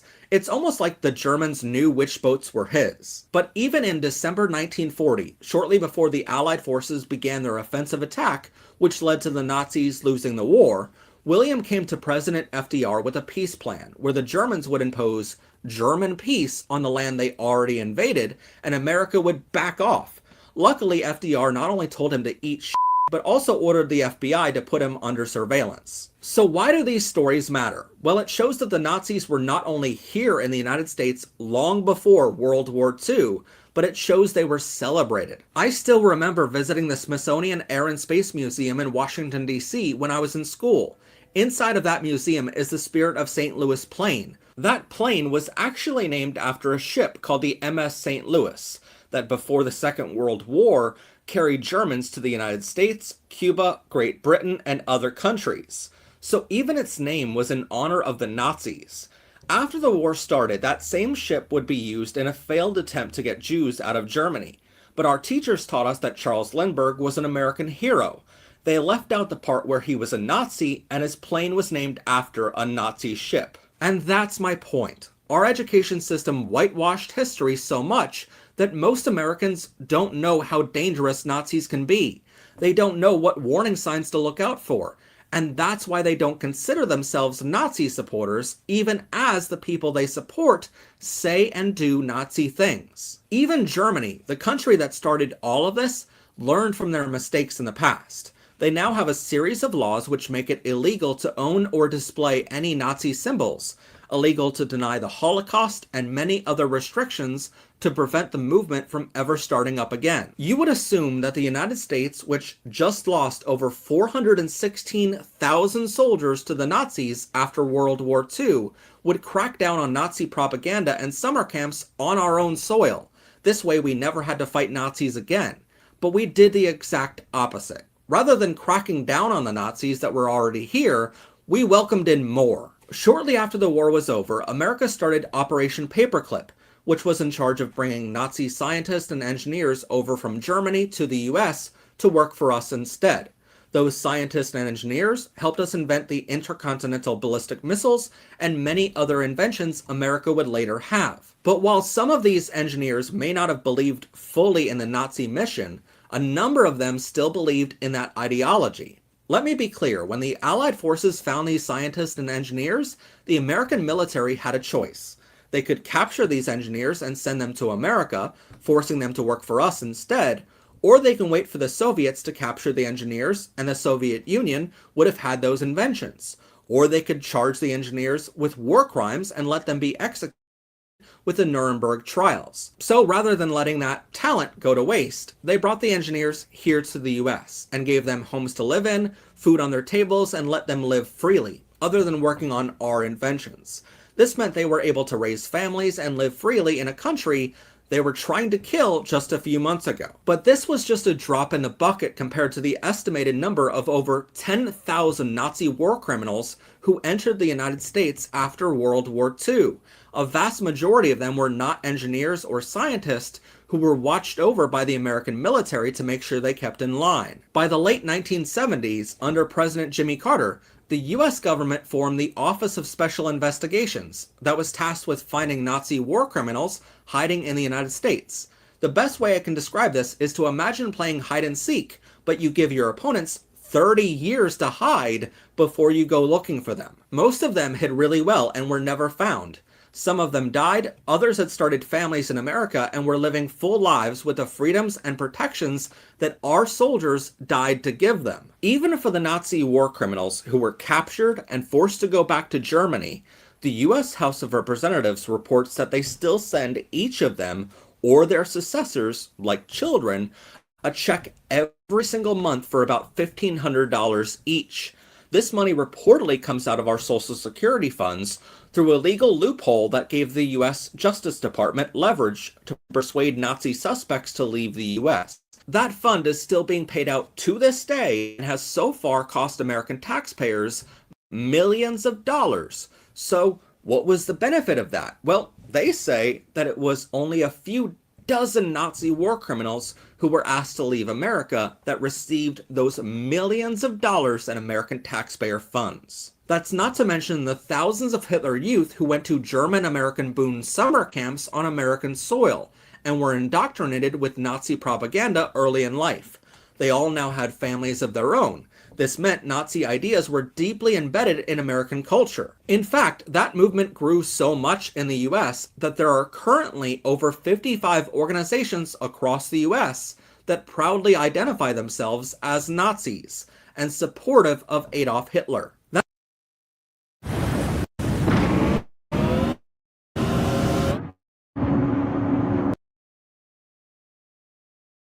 That brings us to 2015, when an orange man came riding down an escalator. You might have heard several parts of this history lesson so far that seem to parallel current events. Even while writing this episode, it felt like we were writing a current events piece instead of a historical one. But that scary feeling you have right now is because history repeats itself. And that's actually a good thing here. Sure, J.D. Vance, who was Trump's vice president, once said that Donald Trump is America's Hitler, but the similarities don't end there. The National Socialist German Workers' Party was shortened to Nazi, just like Make America Great Again was shortened to MAGA. That reminds me, Make America Great Again sounds a lot like the old Nazi slogan, Make Germany Great Again, and Greater Germany slogans. MAGA fans are ultra-nationalist, even calling themselves Christian nationalist, and putting Trump's face or the American flag on everything they can, even if it goes against the interest of the United States.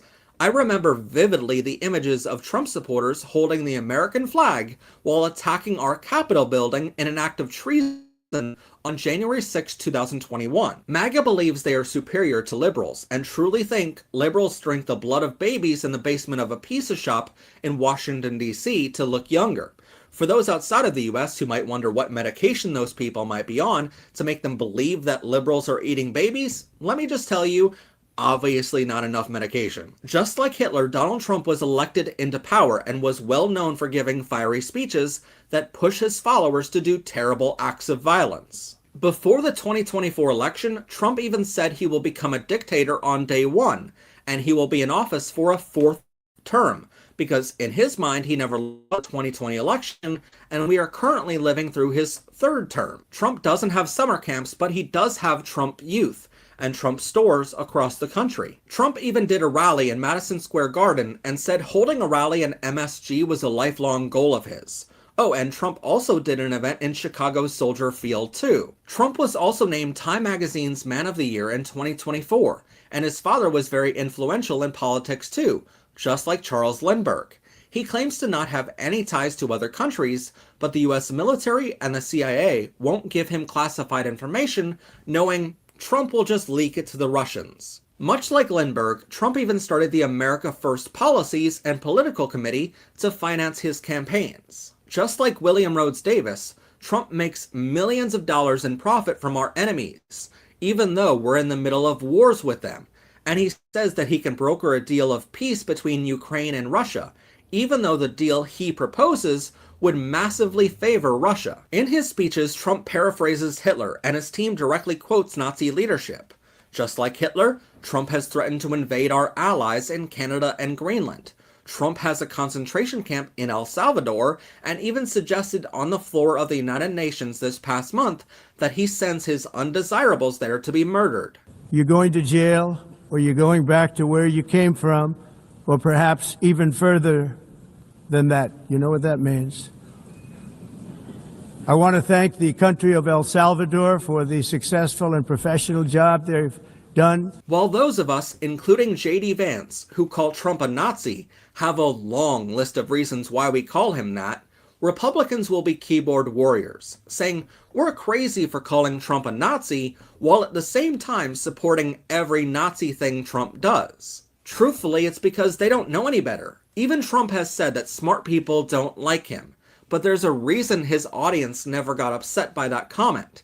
And I might offend some people in saying this, but I think Trump was right for once. I'm not really sure if his audience was smart enough to figure out that Trump just called his supporters stupid. Let me be clear, I don't think it's their fault. Our education system clearly lacks resources, and every chance they can, Republicans defund our education system more. Our politicians want us to be stupid, so we're easy to control and manipulate. It's easy to manipulate people when you can lie to their faces and they don't know how to fact check you. For example, in a recent episode, we covered a right-wing Twitter account who tweets hundreds of times per day with a bunch of nonsense that people believe because they already hate the group of people that post is targeting. But it took us several minutes to debunk that one post in a video, and that's the problem. Those of us who do the research are trying our best to keep up with endless amounts of lies. Meanwhile, the lies keep coming hundreds of times per day. And to our elected leaders on both sides, that's a feature, not a bug in the system. Honestly, I can't tell if Trump's smart enough to know he's quoting Adolf Hitler, or is he just saying what his team tells him to say? Either at some point we have to say that someone pretending to be a Nazi is just considered being a Nazi. No matter the case, I think Trump and his team know exactly what he's doing, and those of us reporting on him know exactly what he's doing too. But there's a group of hundreds of millions of people in the middle who don't know what the red flags are to watch out for. They will live up their days thinking Charles was an American hero because their great teacher told them so. They'll believe Trump looking out for them, gives billionaires tax breaks, and leaves their farm to go bankrupt. That brings me to the final thing we know about Nazis. They never care about their own self-interest.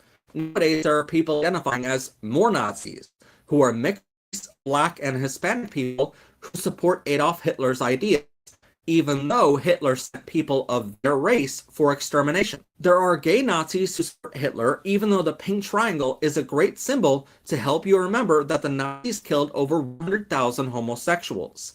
Even the co-founder of the Nazi Party's paramilitary wing, Ernst Röhm, was an openly gay man and close friend of Adolf Hitler, but in 1934, he was still murdered by Hitler for being homosexual. There's even a group called Nazi-Furs, short for Nazi Furries, which is reportedly being led by a furry named Fox, an abbreviation of Fox Hitler. While there are no specific reports of Nazis killing furries in the camps, I still don't think Hitler would have been friendly to the furry fandom. I especially don't think those of us in the fandom should accept any fursuit with a swastika armband, which, I'm not kidding, they literally have on their arm while they're in fursuit. It's the same thing with Trump. There are Hispanic people who support Trump, even though he wants to deport them. There are African Americans and women who support. If no one ever taught you how to manage your money, or you're secretly ashamed of where you're at financially, support Trump, even though in Trump Bibles, which are mandatory in all Oklahoma schools this year, he left out the amendments of the Constitution freeing the slaves and giving women the right to vote. Plus, he just took away women's health care the last time he was in office. There are gay and trans people, including a drag queen who campaigned on his behalf, thinking somehow they'll be spared his camps. There are farmers and truckers and everything in between who support him, thinking somehow they'll be the only ones not affected, until suddenly they are. Everything you've seen in America for the past decade has been straight out of Hitler's playbook. Sure, Donald Trump is going after Hispanic and transgender people first, instead of the Jews, but Nazis will always find someone other than themselves to blame for all of the world's problems. Just like Hitler, they'll convince their followers that those other people are at fault for everything and only they can solve it. Hitler's youth grew up going to Nazi summer camps on American soil. War criminals snuck their way into America and were forced to come here under Operation Paperclip. They all grew up, raised families, had jobs, retired, and passed on those Nazi ideologies to their children. Those children would be of voting age nowadays, and we're seeing a lot of them in Trump's MAGA crowd. I consider myself to be lucky. Our fourth largest audience comes from Germany, where they teach all about the Nazi Party in school so it never happens again. Every time we cover current events on this show, someone from Germany will let us know that whatever Trump said or done is a quote from Hitler or an action he took as he was gaining power. So a huge dunka to our German viewers for sharing their knowledge and sharing their sympathy with those of us who are smart enough to be frightened. But the good news for all of us is we've been here before. History repeats itself, and in this case, maybe that's a good thing, because we defeated Nazis many times before, and we'll do it again. The only question now is, how will it end? Will our Congress finally grow a set of balls and impeach him and give him some jail time? I'm hoping. Will it be the military to force the surrender? Will he die on a toilet at 3 a.m. while writing a mean tweet to get Jimmy Kimmel canceled? Will it be a trip and fall on an escalator that suddenly becomes a set of stairs? Or will history repeat itself so poetically that the Allies will take back our country as it all ends in a bunker? One thing that is certain is that we have to learn from our mistakes this time. After we defeat the Nazis again, we can never welcome their ideas back into our world, because it would surely be nice to say those Nazis are something only found in history books instead of saying America just elected one of them to be president. Get your copy of Red Hats, along with everything you need to protest the felon-in-chief, including stickers, hats, and pins at ProfessorPro.com. Be sure to like this video. And there you have it. There you have it. You see why the Seventh Answer and myself, we're always on duty. You see why? Like Sharp Eye Washington, we're studying the case. Now, you heard what the man said about the whole issue about Nazism and who they always blaming. That they are going to blame somebody. Who's being blamed for all the problems in America right about now, folks? Come on. Help me say it, y'all. FBAs, Foundation of Black Americans. That's right. The family of Judah. One of the the head family of the nation of Israel. That's right. We are. And who are all these policies and all these acts of violence and attrition coming? Who are they? Who is it being acted upon in these last 40 years? That's right, us. That's right. Come on. This is not new. Don't forget, way back in 1983, the MOVE Foundation, a Black organization about freedom, who in 1983 in Philadelphia were bombed. I want you to let that sink in. 1983. MOVE, M-O-V-E, look them up if you don't know what I'm talking about. Yeah, that's right. And all this attack on us, and now all this cutting of this program, that program, yeah, it's going to affect others, but who's the primary target in all that, though? When you get past everybody else, who's going to be collateral damage? That's right, us. And this is why we do this show. See, this is why we were we've been heavily telling you all, look up Adolf Hitler, look up Mein Kampf, look up Das Wunderkind. But I stumbled across this video doing research, ran across Seventh Answer, she saw it. We give it to you now, and it's up to you what you do with it. You see how we're not making things up?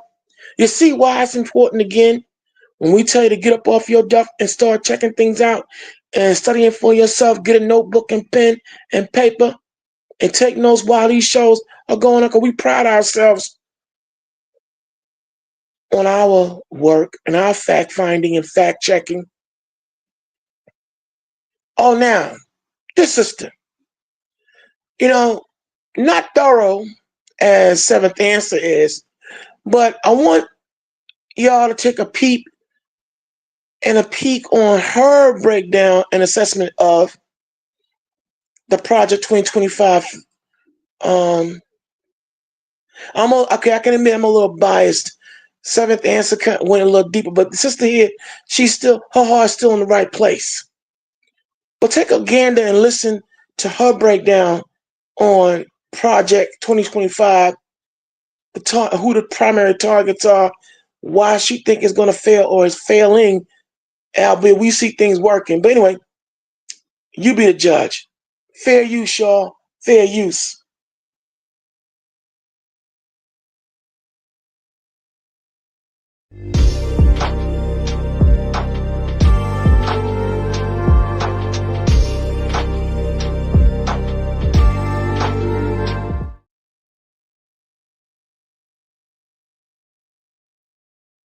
administration is going down fast, because I think between Project 2025 folks that are part of his agenda, they're implemented pretty quickly, and the Curtis Yarvin tech bros that are puppeteering, that's the Peter Thiel, JD Vance, Vivek Ramaswamy, Elon Musk wing of the puppeteers of the Trump administration. I think both of them wanted to tear down government because they both have an experiment. They're operating on a theory that they can destroy government. They both think they know what's best for the United States government, and they can implement their plan, despite the fact that during Donald Trump's campaign, Project 2025, the statistics, data, polling showed that it was unpopular, not just amongst the Democrats and liberals or people who knew about it, but amongst the Republicans.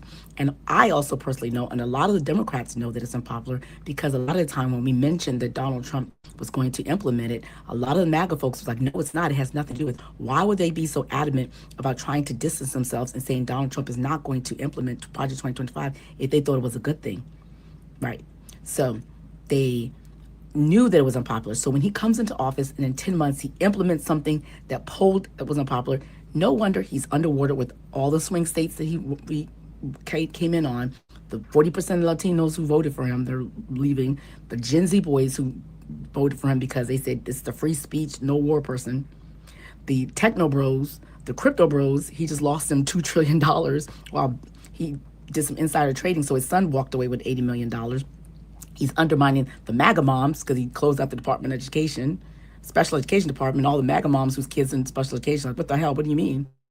So he eroded his base super fast because the Project 2025 implementation, cutting projects, and while people are working, trying to fire them. Fortunately for us, there was a court case recently, I'll put it here, where the judge, Susan Ilston, stopped Russell Vogt firing people, saying, people they're on furlough, jobs to implement the impact on their lives. And also, who's going to implement the RIF?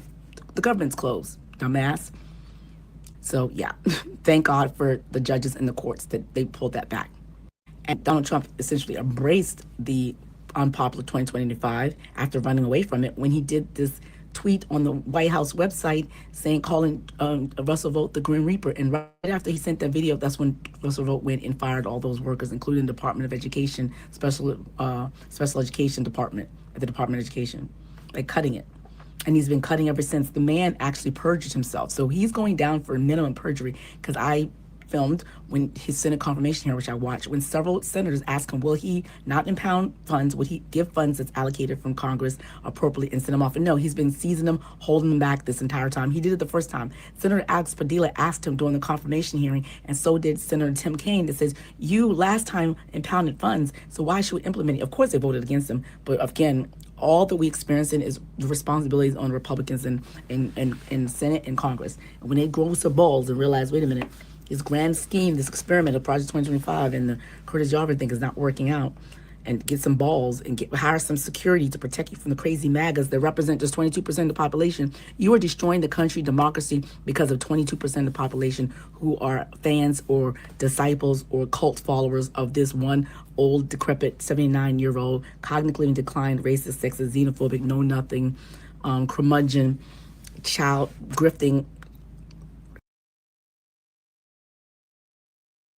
From a young age, I told myself I wouldn't be caught dead in a box.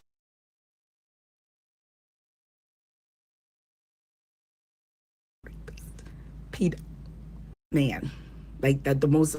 That's why you guys have decided to give up your entire party, entire career, everything for this. It's cult-like behavior. Anyway, I digress. So the Project 2025 people and the Curtis Yarvin people, because you might have seen Curtis Yarvin do a Substack saying that he's leaving the country, he miscalculated, Donald Trump is not dismantling the government fast enough, and he's just being vain, and this is not working. Bullshit. I think he too miscalculated government functions. I really do think that none of them really understood the important government, that if you dismantle government that works, it took 250 something years to build this nation. People are used to their government. They want what they want, and they're not interested in some other form. We like this. They're saying, no, we can make it a Crystal fascist, Nash's Sharia law, Christian Sharia state. We're going to mandate this. We're going to kick all the people out of the country. We're going to do all this. Stephen Miller's Jewish Nazi depopulate the United States. Like your freaking ancestors ran away from being exterminated. You come to a country. Well, you were born in a country as a member of a product of chain migration, and you want to depopulate the nation as a Jew. Make it make sense. So yeah, anyway, these crazy sociopathic, sadistic psychopaths, sociopaths that the man has in his cabinet who are just hanging on, because before his first term, he had people who had some principle, who had some sense, who were able to put some guardrails and tell him to save him from his most natural instinctive cruelty. He's a sociopath himself, a psychopath, and he takes glee in causing pain to other people and embarrassing other people, because he's not the worst of the humans, being not kind. Anyway, so you put all these crazy psychopaths who don't really understand the people can fight for government. That's why the rally is big. That's why they're scared. You didn't see these type of protests on the Biden administration or the Obama administration. You saw peace. You saw prosperity. Barack Obama took a recession was handed to him by George W. Bush, and by the time he was on his way out, we had month-to-month growth. S&P was up, home prices was up. Everything was great. Same through the Biden administration. It was successive 4 years of job growth. We now, for the first time, we had a decline. Unemployment was under the Trump administration. He had an opportunity to do what he did with Barack Obama and just coast in on a rising economy and chill. But all he had to do is stupid trade practices and tariffs that just destroy the economy, inflation, just mess up and just. And that's why Curtis Yarvin is like he's just doing vanity projects. He's building freaking place. He's not destroying the country. Curtis Yarvin and that whole group, those guys think they're smarter than they are. Like just pampered, I don't know if he's white men just believe they're just smarter than everyone else and just proving that they're not. Because you know why? That sector had no damn clue what the government was. Here's an example. I say this, when they get up in the morning and open the refrigerator and have their eggs and they drink their oat milk and they head out to their new home in Malibu, when they drink that milk and they'll eat those eggs and they take their vitamins, that's the Food and Drug Administration making sure all of that is safe. That's the government. When they drive their car heading to the construction site to see their new Malibu home, they don't breathe in noxious fumes because we have emission standards. That's the environmental protection. The clean air they enjoy, that's the government. When they get to the construction site and they put on the hard hat and they don't fall through the planks, that's because the Office of Safety and Health Workplace Standards requires certain standards. That's government. When they, existing is the government. I realize I don't think they understand the extent to which the government really helps standard of living. When they talk about break it down, are you sure?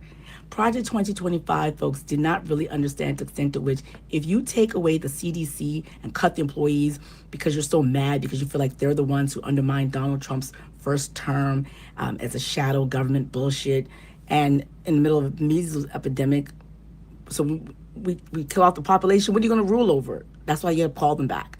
You take away the national oceanic standards. You let Elon Musk just cut and slash and burn, and then there's a hurricane, and there's no warning, and then we lose a bunch of young children at a campsite. That's the government. Like, I don't think they understood. They want to replace the government, but they have nothing to replace it with. They're like, we're going to replace it with this Christian version of Sharia law state in what's his face? Stephen Miller talking about depopulizing the country, and we're going to stuff it down your throat. You don't think people are going to fight for that? If you saw the rallies with 75 million people, I used to cover them. I used to show 75 million people showed up at Kamala Harris rallies. Why would you think those 75 million people weren't going to show up? You're saying we're the communists. Every day they have a new name for the people who are going to protest. They're saying they're the pro-Hamas, they're the fascists, they're criminals, they're terrorists. No matter what you say, that's just regular Americans. And you guys you are ruling 22%. You're ruling 20% of people are MAGAs and eroding fast. So nobody wants that shit. Nobody asked for that. It's an experiment. Both you and Curtis Yarvin don't understand government and decided you guys knows better. It's the same way that they try to remove Obamacare. They took 10, 15 years to try to remove Obamacare, had no replacement. Donald Trump talking about constitutional plan. They want to just destroy. All they're about is destroying things, have no replacement whatsoever. They think they know. It's a grand experiment. We're not interested in your grand experiment. We just want our country back the way it was before you try to break it. No one asked for this shit, and so y'all can just take your freaking Project 25, take your old decrepit president and your psychopathic, sadistic, unqualified sycophant cabinet members and the rest of the unqualified goons that's running the country and get the hell out of here. Nobody wants y'all. Curtis Yarvin saw my, he's leaving. Go with Curtis. Nobody asked for y'all. What are your thoughts? JJ Legal, each one teach one. Share this video. Let's talk below. She raised some very valid points. Okay. What you find funny? Why you laughing? Why you laughing? She kept getting on them hard. Cause what? She kept saying nobody wants you and start bagging on them hella hard. I figured you get a kick out of that. But yeah, like I said, I want to give a well-rounded, balanced, but like I said, ladies and gentlemen, it pays to be educated, it pays to be informed. And if you're just tuning in to the Lion's Den, welcome tonight's conversation. We're talking about the scheme, the scam, the con, and the mother freaking hustle. Mother freaking monkey hustle, or the freaking monkey hustle. We don't do the cussing here, but you get the idea.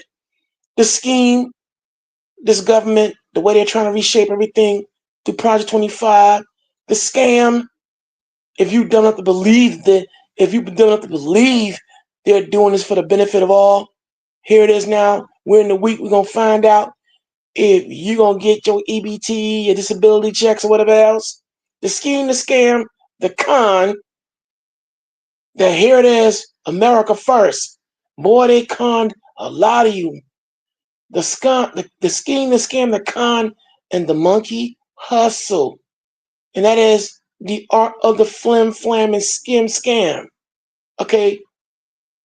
The monkey hustle. It was a movie came out way back in 1974, and it dealt with a group who was into scamming and all kind of con artistry in the streets of Chicago, led by actor, the late Yaphet Kotto. But that's where I get the monkey hustle from.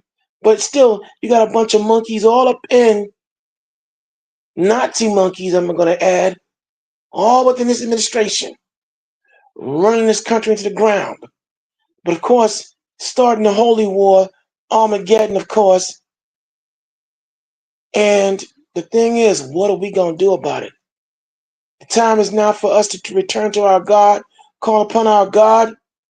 And oh yeah, for all the FBI and CIA and all intelligentsia agencies listening to this broadcast, Malachi, the seventh answer, Lady Karima, the lioness, in the name of the one true God of the nation of Israel, Yahweh, He is now requiring you to let our people go, that we may serve Him.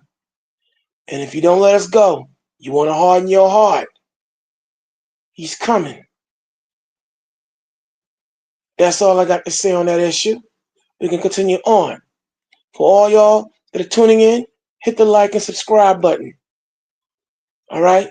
But now, we got the preliminaries out the way. Now you see the Nazi structure. We keep talking about how these fools want to go into Adolf Hitler, but wait. But now the main event. Oh, let's get ready. We're gonna rumble. We're gonna talk about all these mass shootings that transpired last night. So let's go. Fair use, Shaw. Fair use, Shaw. Let's go into it. And let's give it to him, seventh answer.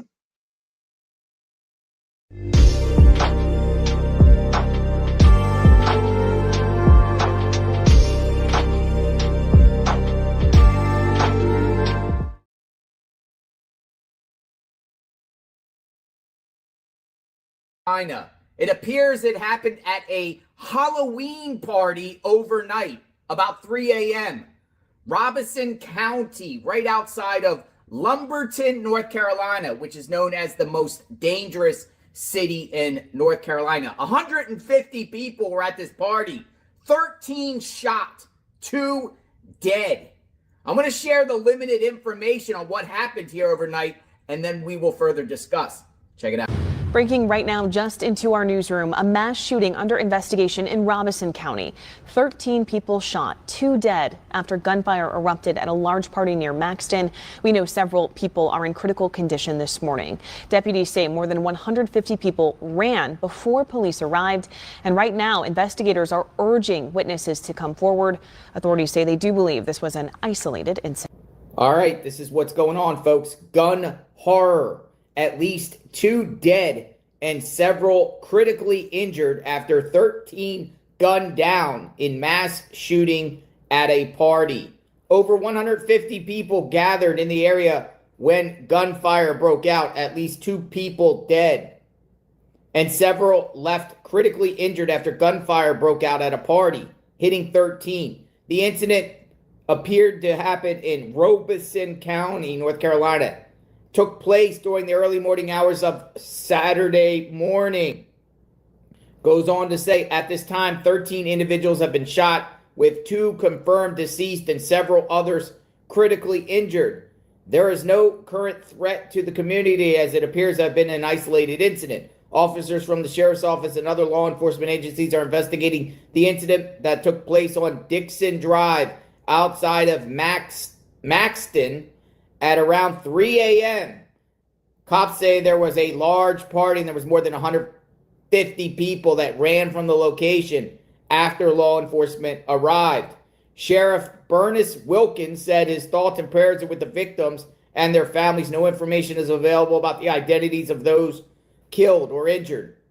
The sheriff's office is appealing to the members of the public for any information regarding the incident, especially those who were at the scene at the time. They should contact the sheriff's office 910-671-3100. So a bunch of people just ran away. Chaos at a party.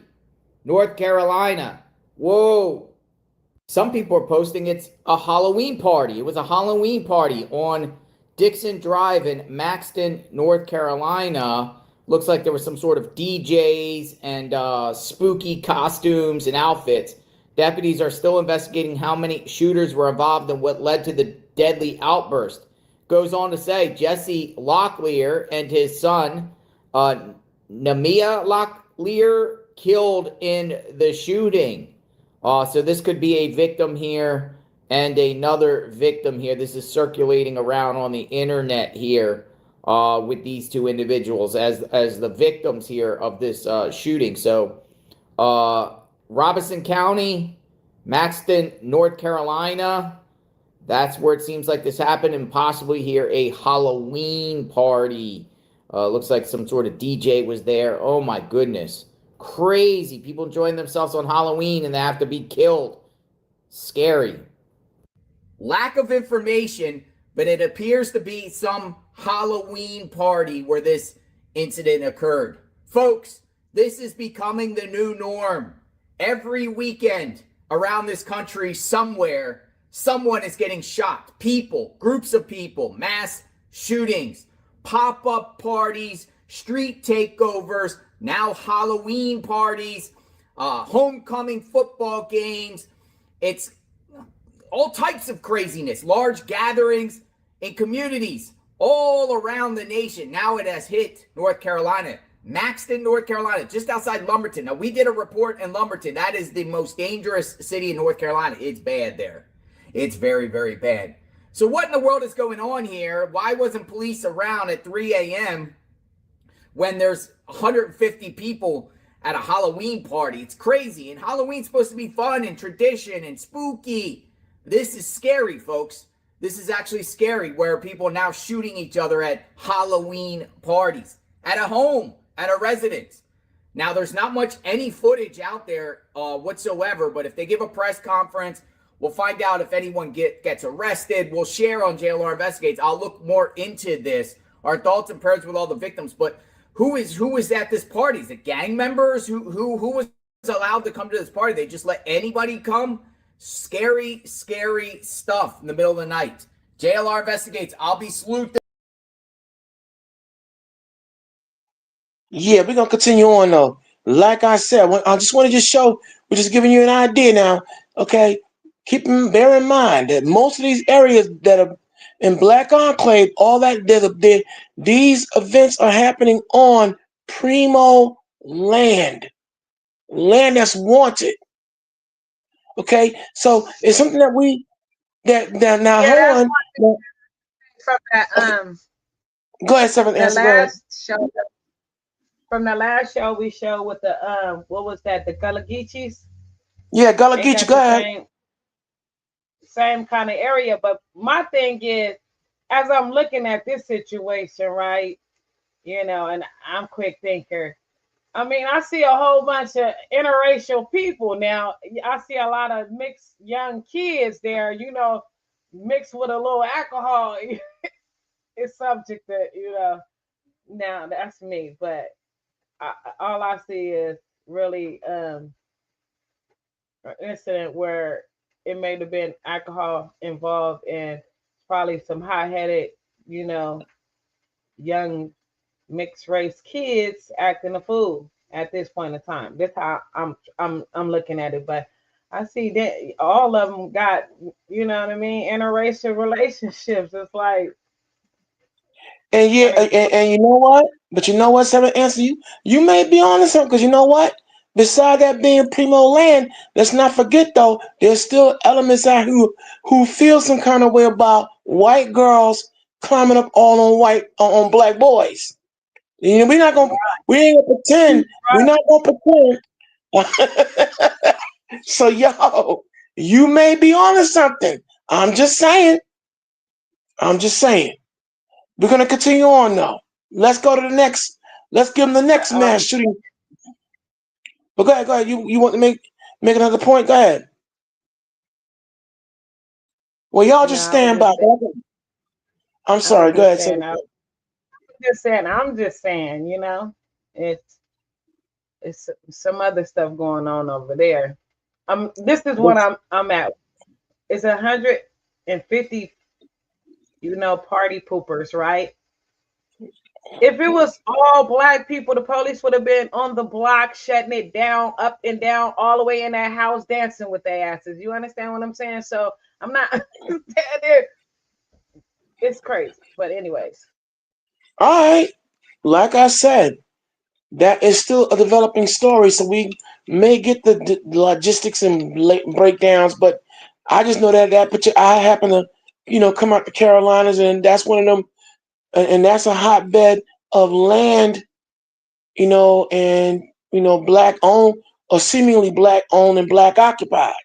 I'm just saying, you know, you go tell, and I'm, you know, land backing off your Gullah Geechee expose and how you broke that event down and how all that shooting just came out of nowhere when they had their own security, they were doing their own thing, having a grandiose time, and here comes some shooters all out of nowhere, just pop, pew, pewing all over the place. But now, let's give them the next shooting that transpired. All these happened overnight, y'all. Let's give them the next one. We're gonna, or we'll expand on this North Carolina, and it's gonna go into the next one out of Howard University, Morgan State. Man, come on, yo. Anyway, fair use, y'all. Listen up.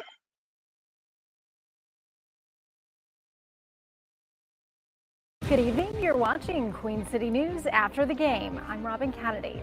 We start tonight with an update to a deadly mass shooting in North Carolina. Authorities now say they have a person of interest in the tragedy that happened at a Halloween party. 13 people were shot in Maxton. That's in Robeson County. 2 people died, a 16-year-old boy and a 49-year-old woman. Authorities say several people were critically injured, including one victim who had to be rushed by helicopter to the hospital. Many of the victims are teens. Authorities say about 300 people were at the party. The Robeson County Sheriff says the shooting started just before 1 this morning when 2 groups started fighting. Officials don't believe there's any threat to the community right now. Queen City News Plus. Just search. Yeah, just wanted to give you an expanded point of view, a person of interest, a person, not person, persons. But anyway, let's move on. I want to get all these. Before we do any commentary, I want to just get all the shootings out the way. But brothers and sisters, like there's a pattern that I and the seventh answer have been detecting. I just want to get all these shootings out the way, and then we're going to go into detail about it. All right. So bring up the next video. Okay. This is the In line. this situation, they said that they had a person in interest, and then I heard that the person had a gun on them. If I'm not mistaken, this person had a gun on them, and it was involving, people going to get at each other. So they kind of like know the parties. But this is where I'm at with the summer is coming to an end, right? So a lot of gatherings, because there's a lot of people cannot have clubs, people can't go to parties, can't do none of that because there's no places to go. And then when there is, they got some hoodlums and they got some people that that jealous or don't like the function and go down. The whole thing is to plot on, you feel me, shooting up the club, shooting up the party, you feel what I'm saying, or getting into it. You got people that just come there just to be mad and mean mug as soon as somebody bump into them, and that's a whole nother incident. So you gotta understand that when it's coming down, when summer is in, you know what I mean, and people are starting to have functions, which is Halloween parties and things of that type of nature, we got people that predators of trying to take it down. All right. But at the same time, I will say though, if we are talking about a Halloween party, them demons do gotta be fed. I'm just saying, I mean, they so come we out. know They come we out. know They costumes. yeah, yeah. I'm just saying. Yeah. The haters. Okay, so we're gonna continue on. And just last night we were talking about the origin of Halloween, the whole trick or treat, the whole violent structure. Yeah. Wow. Anyway, I'll leave it alone. Like the time. This is the time of wearing masks, targeting people, doing little, drive-bys and things of that type of nature. It always, you know what I mean. The goons come out, like the real goons come out during Halloween. And where they can hit licks and do things. You know what I mean, and target certain people that out there. So people got to be careful. Yeah. So we're gonna continue on now, and just pay attention to everything that's being laid out, because the devil literally is in the details, y'all. All right. Like I said, all these mass shootings that transpired overnight. Like I said, all we're doing is just trying to we're making connections here. So pay attention to the next one we're gonna bring up. All right. Fair use, Shaw. But we have to be sober and vigilant, as this Bible say, because the devil is out here seeking those he wants to suck up and take out like a roaring lion. All right. So it's up to us now to put on the armor of the Lord now more than ever, as Ephesians 2 and the second chapter and 11 verse says in the Bible. Because we're not dealing with no ordinary folk. We're dealing with all kinds of demonic, high-powered principles and principalities.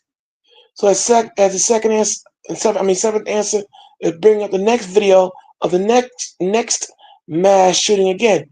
We want to just highlight Robeson County, Maxton, North Carolina, Howard University, Morgan State.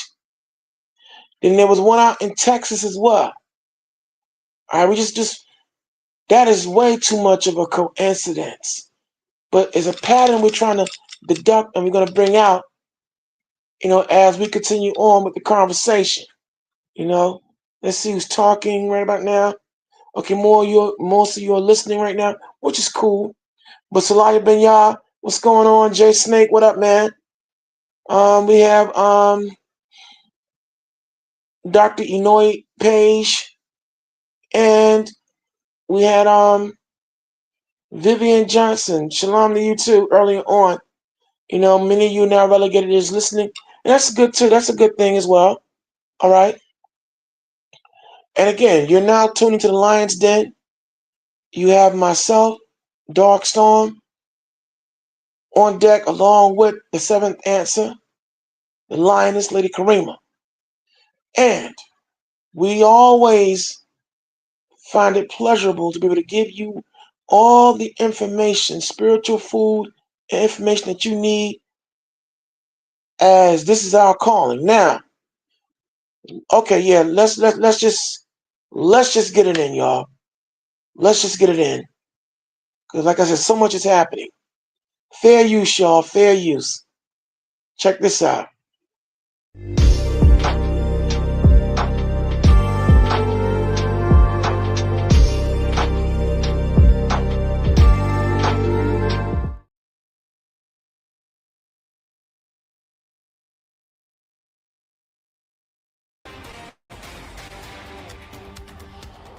New developments tonight in the deadly mass shooting at Lincoln University. The Chester County District Attorney identifying the suspect.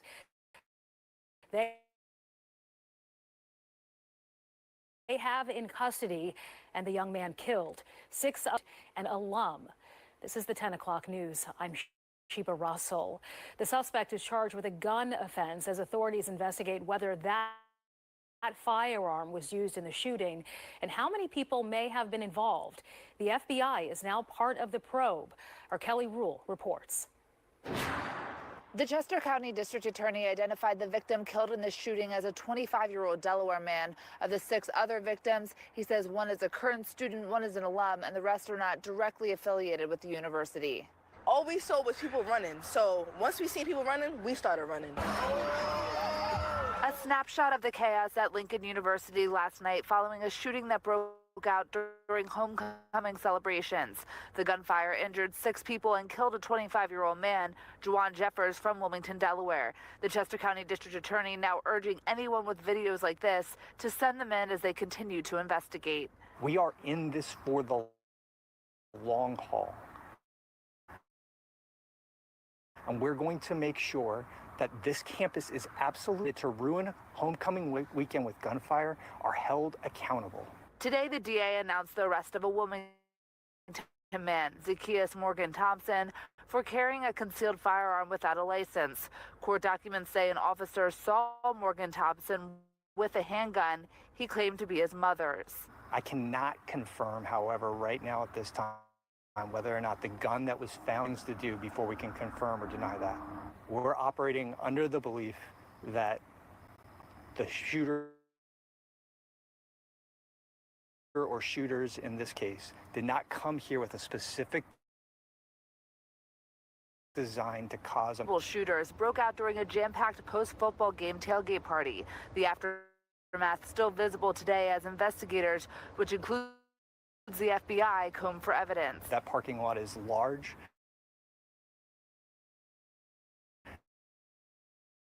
There's a lot of debris and trash strewn everywhere. And so we're working through that to make sure that we can get a proper count of shell casings recovered. The university announced that classes are canceled Monday, saying in a statement to students, quote, "We continue to work closely with law enforcement to ensure justice and safeguard the well-being of our campus community. Together, we remain Lincoln University strong and Lincoln University resilient," end quote. A student and his friend visiting campus told Fox 29 about the chaos last night. Stuff like that. The DA's office is urging anybody that has video or that witnessed the shooting to come forward and talk with them as they continue to try to piece this timeline together. The university says they are holding a gathering at noon tomorrow on campus, and they're also offering counseling services for students and staff. We have more information about that on fox29.com. Reporting outside Lincoln University, I'm Kelly Rule, Fox 29. Minute counts.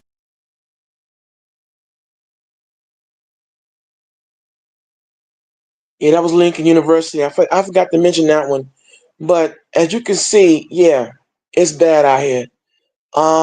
This gentleman in the video, like I said, there's no way of knowing if he's the actual shooter or whatever, but he was caught with a gun.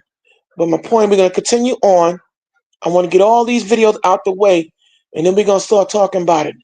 All right, there's a pattern, that, like I said, that Seventh Anson I deduced a while back on previous episode. We're going to give you a friendly reminder, but these events, are coming in tandem with the two that took place in Mississippi, Lytleburg and Heidelberg, Mississippi, all right, along with the Delta University lynching of Trey Reed. All right, I want to just give you a friendly reminder. All right. There was a shooting, a mass shooting that transpired in Charlotte, North Carolina as well, but that goes back a while. But we're just I'm just giving a build up. So we're going to get the next video up and everything else, or we can probably have another news clipping expand on this particular shooting.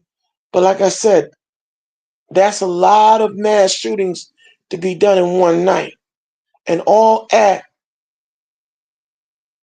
seemingly HBCUs or at parties and gatherings involving colleges, black colleges, and get-togethers. Okay, I just want to put that out there, and the reason that we're hammering that part home.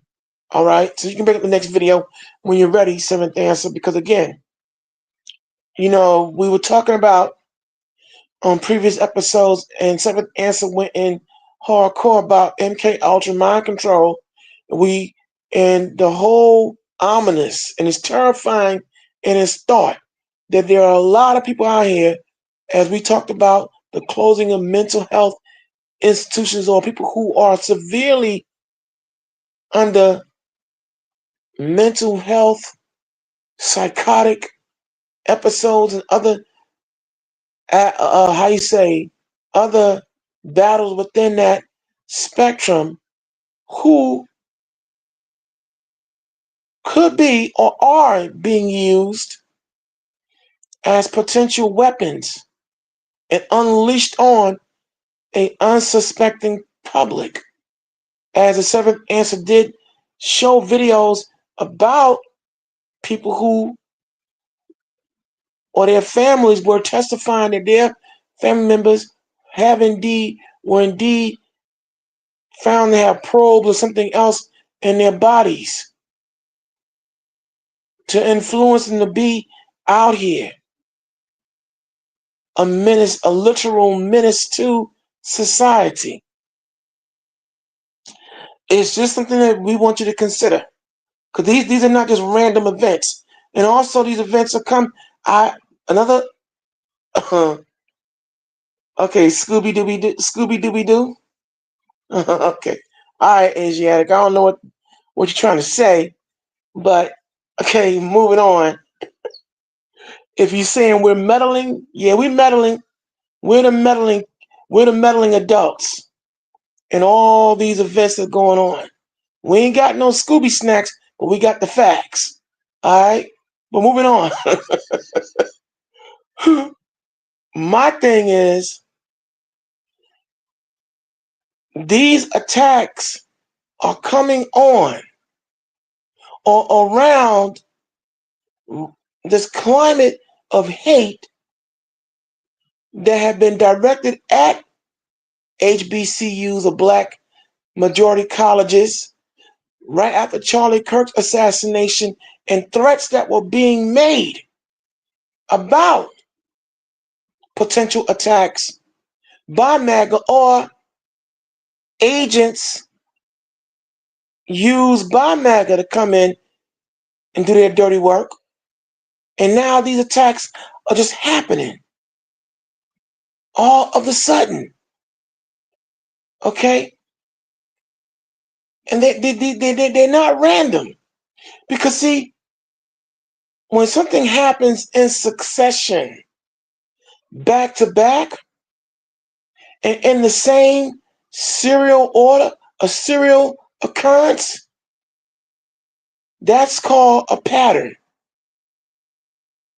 And when you have a pattern, that means there's somebody making that pattern happen. Now, how coincidental that all you didn't have about now collectively 9 mass shootings, all at black themed parties, events, HBC college, homecomings, and everything in these last number of months. I just want you to take into careful consideration that we are under attack, people. The Bible did say that the devil would make war with our people. And it may be a terrifying fact that you may not want to face. Some of you can say, oh, there they go on the conspiracy theory. Conspiracy? Yeah. Theory? Nah. And what's the word conspiracy? Come from the root word conspire. Is when you have a group of people who sit around and plan to conduct acts of illegality. That's right. We done heard the talk. And as Seven Answer and I both talked about that breach of security when you had those 2 alleged MAGA representatives breach the space of Tennessee University. Some of y'all, if you go back and check out that episode of Clockwork Deranged, you'll hear what we said. What if that was a dry run? And what was terrifying about, see, there was some people saying, oh, the black student and faculty, they overreacted. First off, those 2 bozos weren't invited. But the fact that they set up their table at early morning hours outside the women's dormitory of Tennessee University. See, that was what really shook people up. They didn't set up a table outside the men's dormitory. Those 2 weirdos had their tables set up in front of the women's dormitory. Now, what kind of freaking security would allow these 2 bozos to be there at that time of the morning, and then they set up in front of them, they unsupervised, they weren't escorted, they weren't supervised, they were just there. And they set up in front of the women's dormitory. And that was when all they had was some tables, some megaphones, and a whole schematic about let's debate. But that was just them coming there with a table and megaphones. But what if they had AR-15s and other ammunition, and they decided to air the place out? It would have been easy. And up from that particular event, now you've had 1, 2, 3, 4, 5, 6, 7, 8, and counting shootouts and events where black people are mobilized, having a good time, but especially now at these HBCUs or HBCU adjacents, and all these shootings are happening. Now, we gave you North Carolina, we gave you Lincoln University. Now we're going to get the next video we're going to bring up. I want you to just take a gander, take a listen. All right, but I'm laying out a very serious pattern and a train of thought that you don't have to agree with. But again, seventh answer myself, we're no slouches in the division of deduction and detective work, because my background is in law.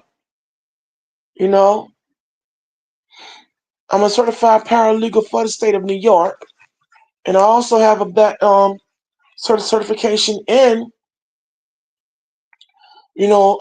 law and legal studies. Okay, so it behooves me to get out here on the grind. It behooves me to be able to go into the different databases of LexisNexis and other databases that help do research and pull up case law or pull up the entire structure on doing detective work and putting hypothesis and other things together and theories together, if you want to call them theories together, to make a very serious reality. And what we're not going to do, and we're not going to pretend that we don't understand that a threat was indeed made. And then right after that threat, we done seen the lynchings of several black men, one of them on a college campus, talking about Trey Reed. All right. And now here you had a series back to back, 1, 2, just back to back now. Black HBCU events or black college events getting shot up. All right. With black suspects, or perhaps weapon graded, how you say, Manchurian candidate, programmed black suspects sent to do the dirty work of, but the best way, people who specialize in throwing the brick but hiding their hands or influencing others to do their dirty work for them. Just something to consider and to put into thought, to put into place. Because again, these shootings are not just happening on a random. That's why I disagree with this, the whole issue about North Carolina shooting being it's not just a random occurrence. Before that North Carolina incident, you had the Gullah Geechee, South Carolina incident. People were partying, an alumni party, black people, professionals, and what happened? Bop, bop, bop, bop, bop, bop, bop, bop, bop. People getting killed. Now, check this out, y'all.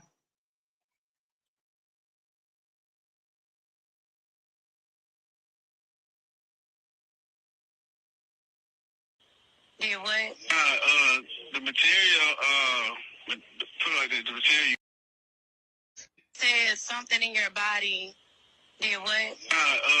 The material, put it like this, the material using my body is stabbed right. And so she just got stabbed.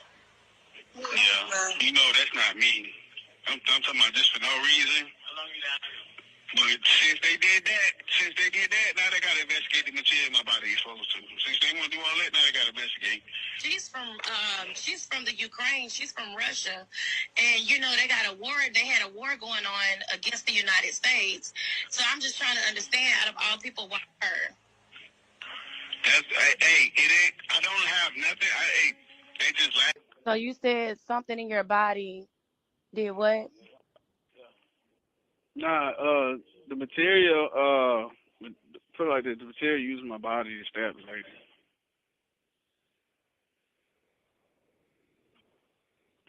And so she just got stabbed. Yeah. You know that's not me. I'm talking about just for no reason. But since they did that, now they gotta investigate the material in my body is supposed to. Since they want to do all that, now they gotta investigate. It's funny because she's from the Ukraine. She's from Russia, and you know they got a war. They had a war going on against the United States. So I'm just trying to understand, out of all people, why her? It ain't. I don't have nothing.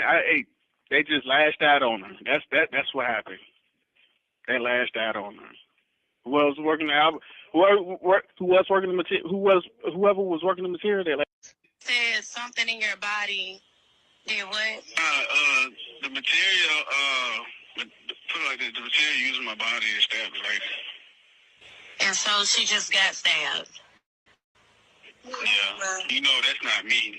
I'm talking about just for no reason. But since they did that, now they got it.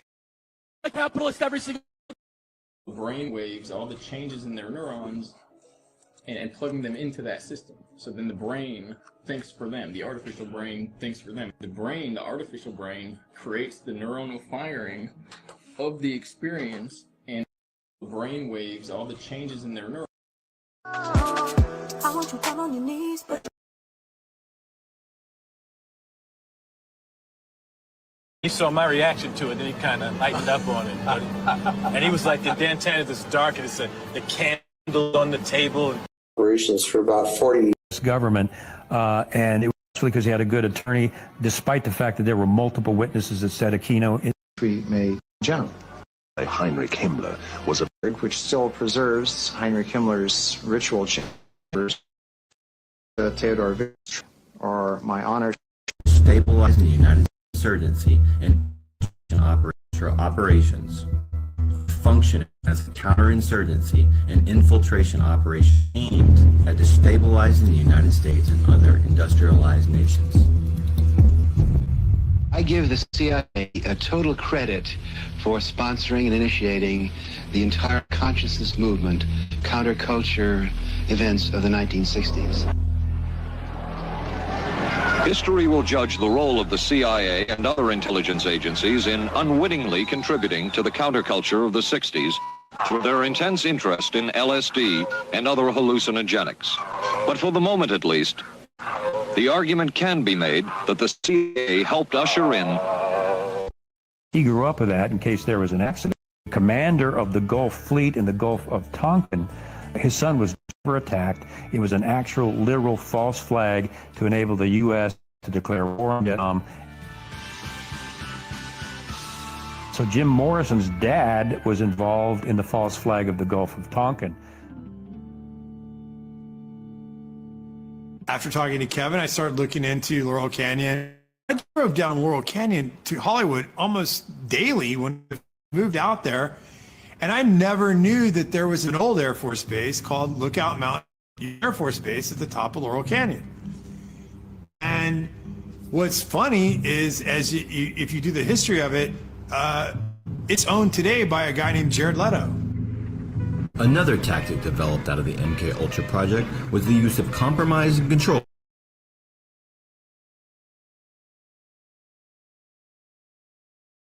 Yeah, ladies and gentlemen, that was a friendly reminder of the presentation that the Seventh Answer did, showing how far back mind control, this government, or devious elements of this government, willing to use vulnerable, susceptible people to suggestions, to having thoughts implanted in their heads, chips of any kind. Asiatic, I see you said your cousin claimed he got a chip put in him while he was in prison. Okay? My thing is, ladies and gentlemen, this is real. Extremely real. We're talking about going back as far back as 1995. Say again? That's exactly where they do it at. And that's exactly where they doing that. I'm about to get this video. But that's exactly where they get them. This guy went to jail 14 times, they let him out. But that's where they target them at and put the chip in them. Yes, they're groomed, targeted, groomed. That's right. See, what you think, some of y'all might, oh, that's not part. Yeah, it is. Wait a minute. We're living in the land where people were enslaved. We're living in a land where you had people who use babies as alligator and crocodile bait. We're living in a land where children were enslaved. As soon as they could walk, they were put out in the field to pick cotton.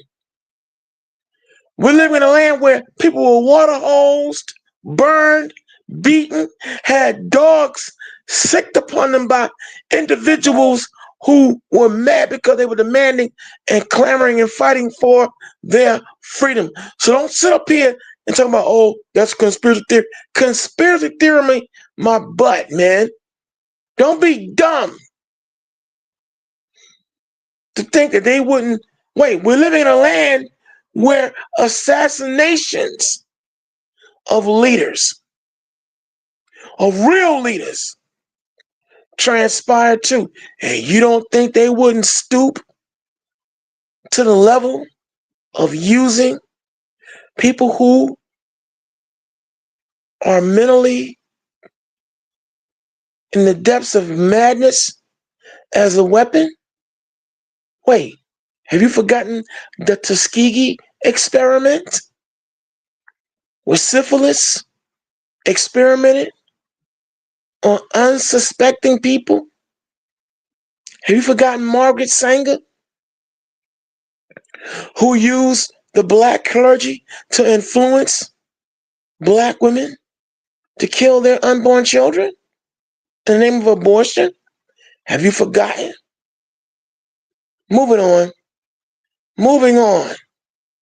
So that was a friendly reminder that the seventh answer gave you to let you know and to confirm why we're saying these shootings are not by random occurrence. And apparently there are elements out here making good on the threat that they were going to have certain forces and elements step two. A lot of black colleges and HBCUs who dared to laugh or make mockery or give middle fingers to the death of Charlie Kirk. That's right. See, we don't forget. We ain't forgot. And again, that's why you need us on the job. And that's why we gladly undertake this task with all seriousness. And again, bringing forth all frequently accurate, correct truths. Now, Cream is going to bring up the next video featuring the other unfortunate events. So we had North Carolina, we showed you, Lincoln University, which I had forgotten. Now we're going to bring up Howard University, Morgan State, as mass shootings took place. You had 1, 2, 3, 4 mass shootings took place last night, overnight. And that's why we always say, yeah, we might be on in the wee hours of the night, but you more safe listening to the Lion's Den than you are out here in these so-called parties and gatherings. Now, let's see who's talking. Okay, here we go. Big Mississippi, you always come through and you never, ever disappoint. But welcome. We did it to ourselves. There you go. As always, Big Mississippi, I got you, baby. No problem. Welcome anyway. Let's move on. You know, I thought you would have learned after we cut you to shreds on your boy, the DJT, the most ruthless, unethical, malicious President Trump last night. But there you go. Still jumping out there like a person, like a skydiver. You just got to jump out there with no parachute on, and you can't fly. You just got to jump. You got to be that one that want to jump out into a lake, river, stream, wherever alligators are, and you can't swim. But it's cool.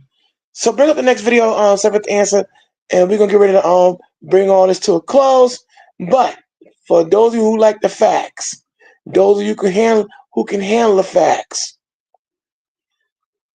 stay, get fed, get informed, be vigilant, and stay on guard. Because again, these demonic forces are out here now. And our lives and your life depends on you being vigilant, aware, and taking things extremely serious. Because one thing I do agree with Big Mississippi on, Brother Tyrone, is this here. We are definitely in judgment time. Ain't no getting around that. That I agree with vociferously, which is a fancy way of saying 1,000%. I amplify that. I definitely agree with that. Yeah, I want to play this video real quick before I go back to the shooting. But I want to play this video. Seventh answer. Clear understanding of how they work. Seventh answer. Take it away.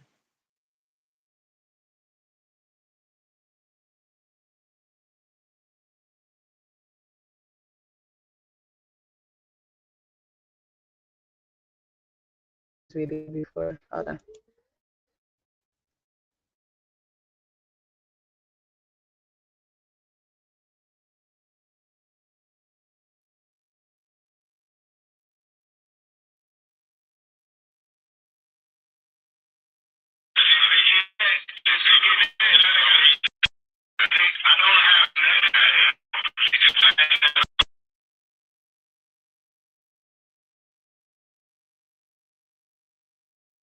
The real monsters hidden behind government seals, in redacted files, and locked away in vaults marked top secret. Tonight, we peel back the layers of deception to reveal the darkest secrets ever declassified by the CIA. These aren't just stories. They're documented operations, experiments, and conspiracy that sound too twisted to be true. But they are. The CIA was scared stiff the KGB was going to get all this LSD and come over and start dosing people. So bought every drop of LSD in existence at that point. Operation Night Climax, the CIA's LSD brothels. So the reason why I keep showing you that they use drugs, now you know there's fentanyl, there's drugs that enhance them. So it been that then, but it's these other particular drugs they use that's destroying them, like the fentanyl, you know what I mean? These people running around here as zombies, destroying them real quick. Their minds is destroyed real quick, depressed, all kinds of stuff, ready to go to war. It's like up and down. It's like, you know, triggered their mind with these drugs they use it, you know what I mean? So it's not, you put drugs and then you put messed up environment, somebody that, you know, they don't get along with, and it plays a factor. Yeah, I got you, San Francisco and New York during the 1950s and 60s, the CIA operated a series of safe houses under the innocuous sounding Operation Midnight Climax. But behind these doors, a sinister experiment unfolded. Sex workers on CIA's payroll lured unsuspecting men into these locations, where they were secretly dosed with LSD. Behind one-way mirrors, CIA operatives observed and recorded their reactions, aiming to study the effects of the drug and explore mind control techniques. Goal? To to determine if individuals could be manipulated into revealing secrets or even committing acts against their will. These experiments violated ethical standards and the rights of countless individuals, many of whom never knew they were part of a clandestine operation. But what happened next shocked everyone. Project MK Ultra, the quest for mind control. Project MK Ultra was the CIA's most infamous mind control program, initiated in the early 1950s. Under the direction of chemist Sidney Gottlieb, the agency conducted a series of experiments involving LSD, hypnosis, sensory deprivation, and other methods on unwitting subjects. Victims included prisoners, mental patients, and even CIA employees. One tragic case involved Dr. Frank Wilson, a government scientist who was unknowingly dosed with LSD and later died under mysterious circumstances. The official story claimed suicide, but many believe he was silenced to prevent the truth from emerging. The program's unethical practices eventually came to light. A lot of these people, they'll go to jail and visit the mental health nerve, the doctor, and different, different workers up in there try to get like help or try to get medication and things of that type of nature, and they be experimenting on them. Back then they used to say they sterilized them. A lot of guys used to go to jail and they used to get sterilized by the different medication, depressed medication and stuff like that. Well, look at all the side effects that most of these psychotropic, so-called psychotropic medications have done to a great many people today. Seventh answer, okay? All the violent outbursts and everything else. So you on to something, sis. You on to something for reals. Let's keep the energy going.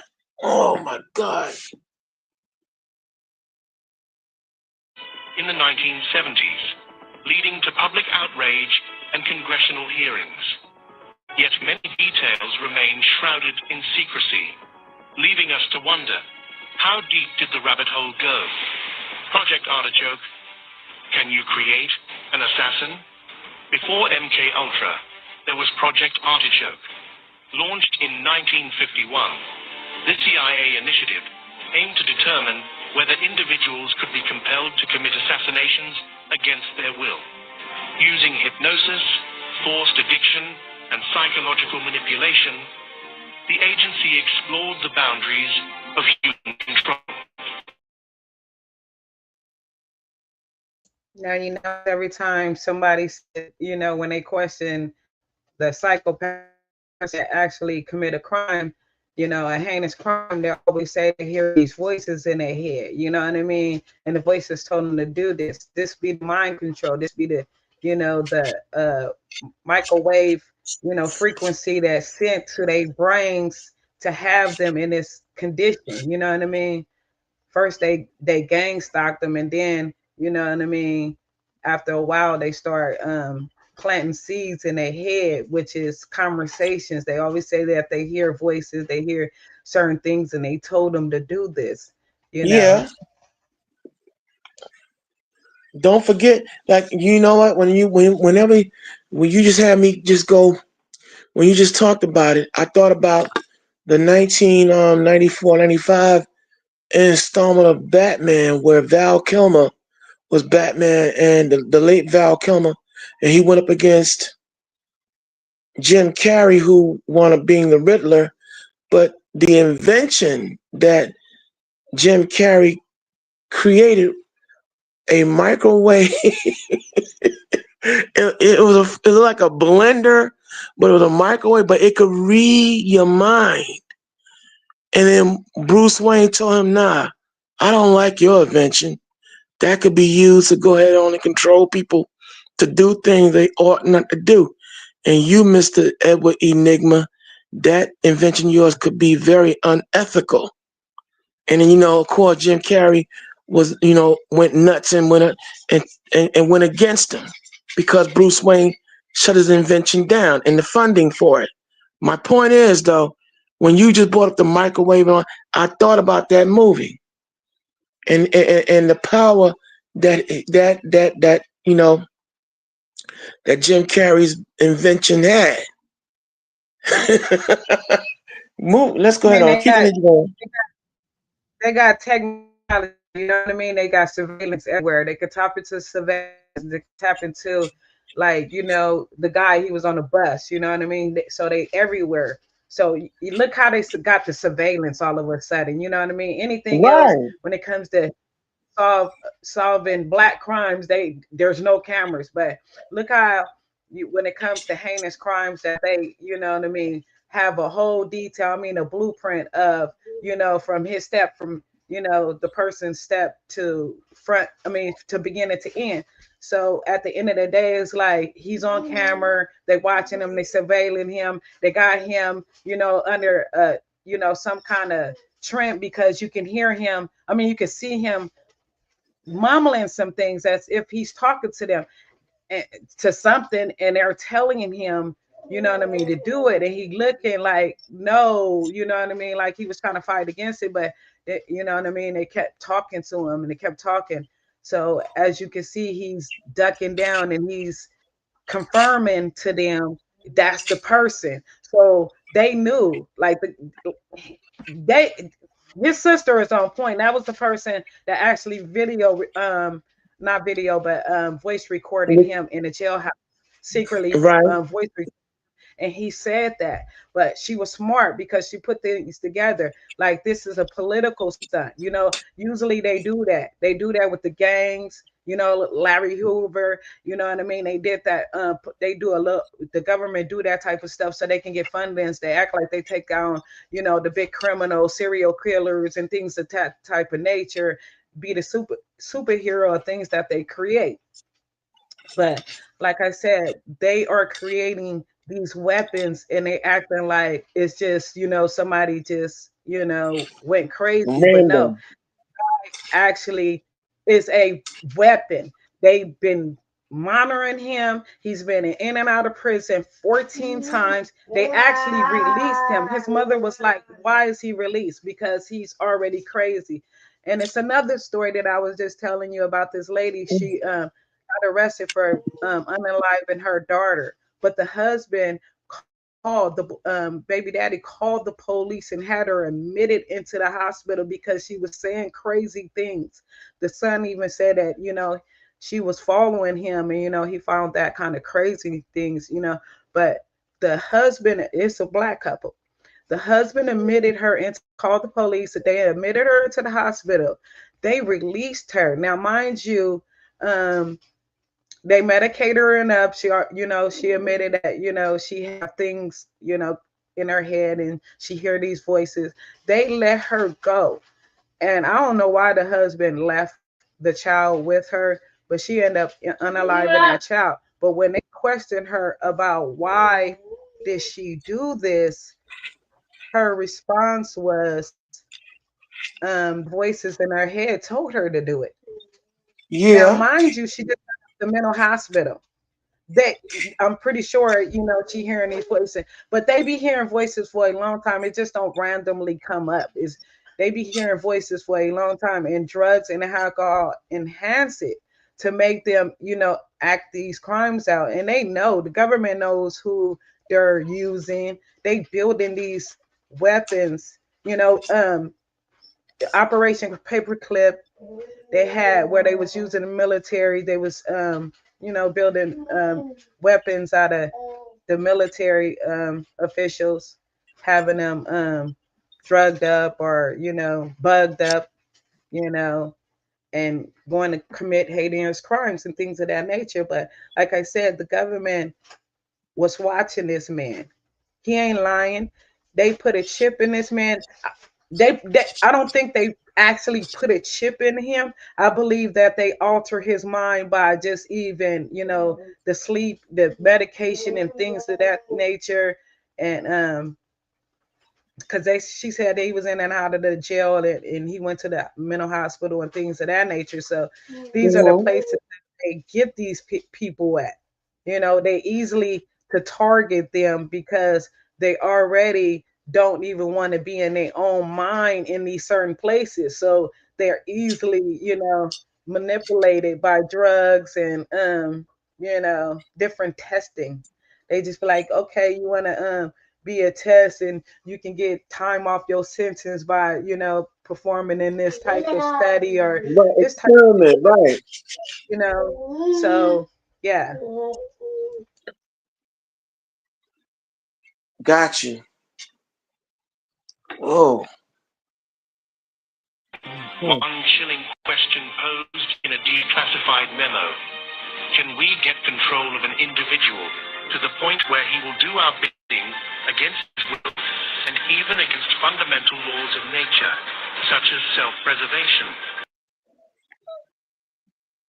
Now remember, the guy said, you know me, do this. This ain't my character to even do anything like that.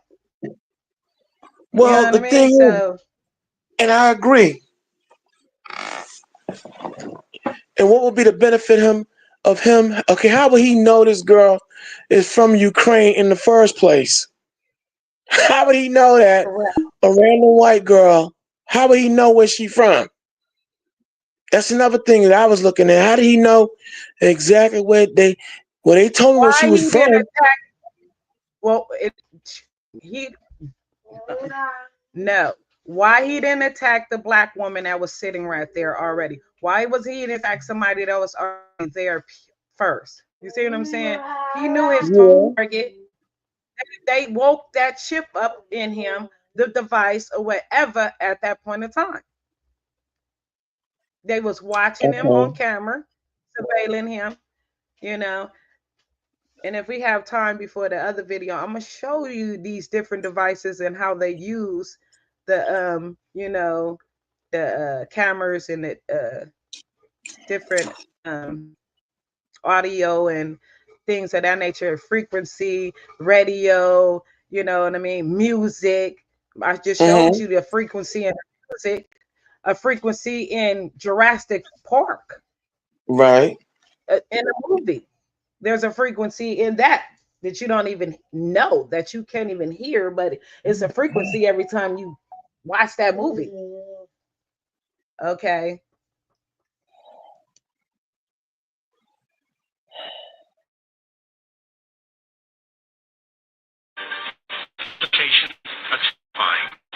If successful, the program could have created real-life Manchurian candidates, individuals programmed to kill without memory or remorse. Project Stargate, psychic spies, and remote viewing. In the 1970s, the CIA ventured into the paranormal with Project Stargate, a program exploring the potential of psychic phenomena for intelligence gathering. The focus was on remote viewing, the ability to perceive distant or unseen touch through extrasensory perception. Notably, Israeli I can disrupt an individual from the level of their cell to their system, and disrupt individuals on a variety of levels, from individuals all the way up to the social fabric. Target an individual, change or eliminate that individual with very little attribution and trace, and be able to leave prior to any attribution. Who here actually feels like they are under surveillance pretty regularly? Everyone is trying to like, how many people here have been arrested and have at their court date, they had their phone taken into the back room? How many people here had their retina scanned? Wow. If you're targeting demonstrators, you make them suicidally depressed. And they don't care about demonstrating anymore because they're too upset. With one pulse frequency, you can just make people so suicidal. They can't be bothered to act like a demonstrator anymore. All they want to do is sleep or lay in bed all day. There's an infrastructure in place in the United States and worldwide that is built in cooperation with other governments as well, that intercepts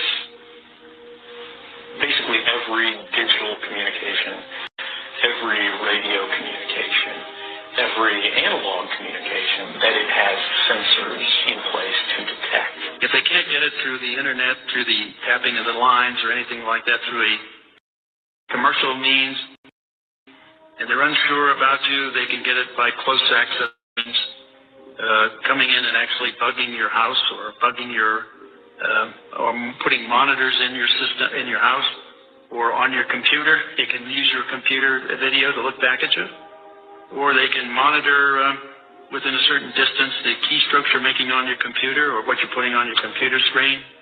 And if that's not enough, they can come in through the firewall you think you have but don't, and go through your operating system that you think protects you but doesn't, and read your encrypted email that you thought was secure but isn't. Or they can simply wait for you to do decrypts if you've done that, pull them off, and use your unused CPU while you're on the computer to drain it. It's called active attack. We are in a new Cold War, and this is why countries are developing this. I mean, really developing this. And this is why all of the microwave transmitters are going up everywhere. Because somebody, if they wanted to, could use them for other effects. The system is up and running. Awarded a number of years ago to Woody Norris. This is 2005 or 2006. And that award was $500,000 for doing what's called acoustic heterodyning, being able to send a signal from 2 points into an individual so they literally hear a voice in their head that nobody around them hears. I mean, voices are the easiest ones, because all you have to do is stimulate the cochlea with a set resonant frequency. It's very easy. Voices are very easy. And it isn't people imagining voices, they physically hear them. You can physically make people hear voices, certain voices, and it can be any conversation, and it can be anybody you want to hear. It can be a soft, angelic voice, it can be a god, it could be something that scares you like a devil, it could be anything. DARPA let a couple of contracts back in 2011, 2012 to the University of California for what's called electronic telepathy, being able to monitor the brain activity of human beings at a distance and determine what they're something about you. No one should have access to your mind, no matter who they are. That in itself proves that they think that they can push this, some sort of superiority complex, because it's demonic in itself to act like you've got that right over any human being. And I didn't let that stop me. I continued. I stayed. I did my workout, and then as I was leaving, I got another perp trying the classical conditioning to make me know that I shouldn't return. Ended. 3 were dead, including his 14-year-old son. You murdered your own son? Yes, I did. Why did you do that? He was a sacrifice. I was to murder 3 million people on the planet Earth. Time of war looming like Armageddon, far nearer than it does today. The United States government actually did carry out on our citizens experiments involving radiation. Thousands of government-sponsored experiments did take place at hospitals, universities, and military bases around our nation. In one scientists injected plutonium into 18 patients without their knowledge. Informed consent means your doctor tells you the risk of the treatment you are about to undergo. In too many cases, informed consent was withheld. Americans were kept in the dark about the effect. You don't have to take your life, but you can murder other people. I don't think anyone has the right to take a life. Except you don't get away from him. Vela says he knew about the mission since 2009 when he and Rivera first got into a relationship. I tried to let her loose then. I said, I don't want nothing to do with you. I'm going to kill you. I'm crazy. Vela continually said he was schizophrenic, started working with the devil in 2012. From then on, had one purpose in life. If you knew you weren't supposed to be with her, why did you stay with her? Oh, to kill her. So that was your only purpose this whole time? Yes. Kill her. And you made it pretty clear to her that that was your whole purpose as well? Yeah. Told everybody. To defy every law of any God creation of a book. Now, you understand? Yeah. So did you think what you were doing was the right thing, or did you realize it was going to kill her?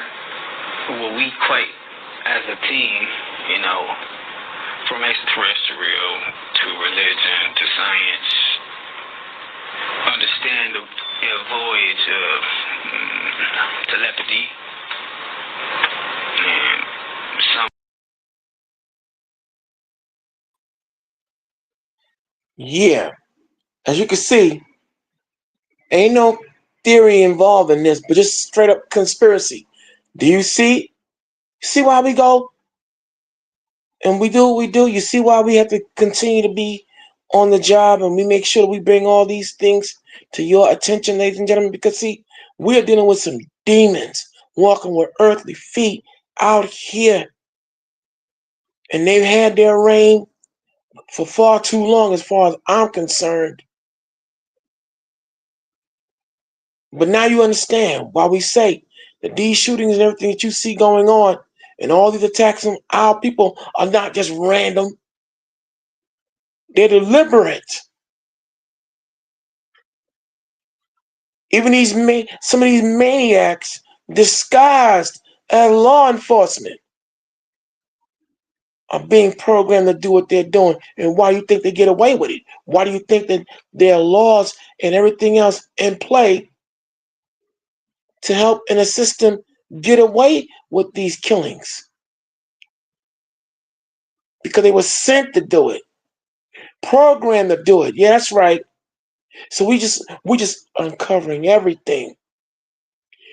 And see, this is the freedom of speech this government is now seeking to destroy and bring down. The revelations, those who have been endowed by the Most High, by the Lord God Almighty, to be able to deduce and discern. And that's what we do here on the Lion's Den as the conversation continues. Now, the seventh answer took us on a detour, a much needed detour and overlay to just give you because me mentioning it is not enough.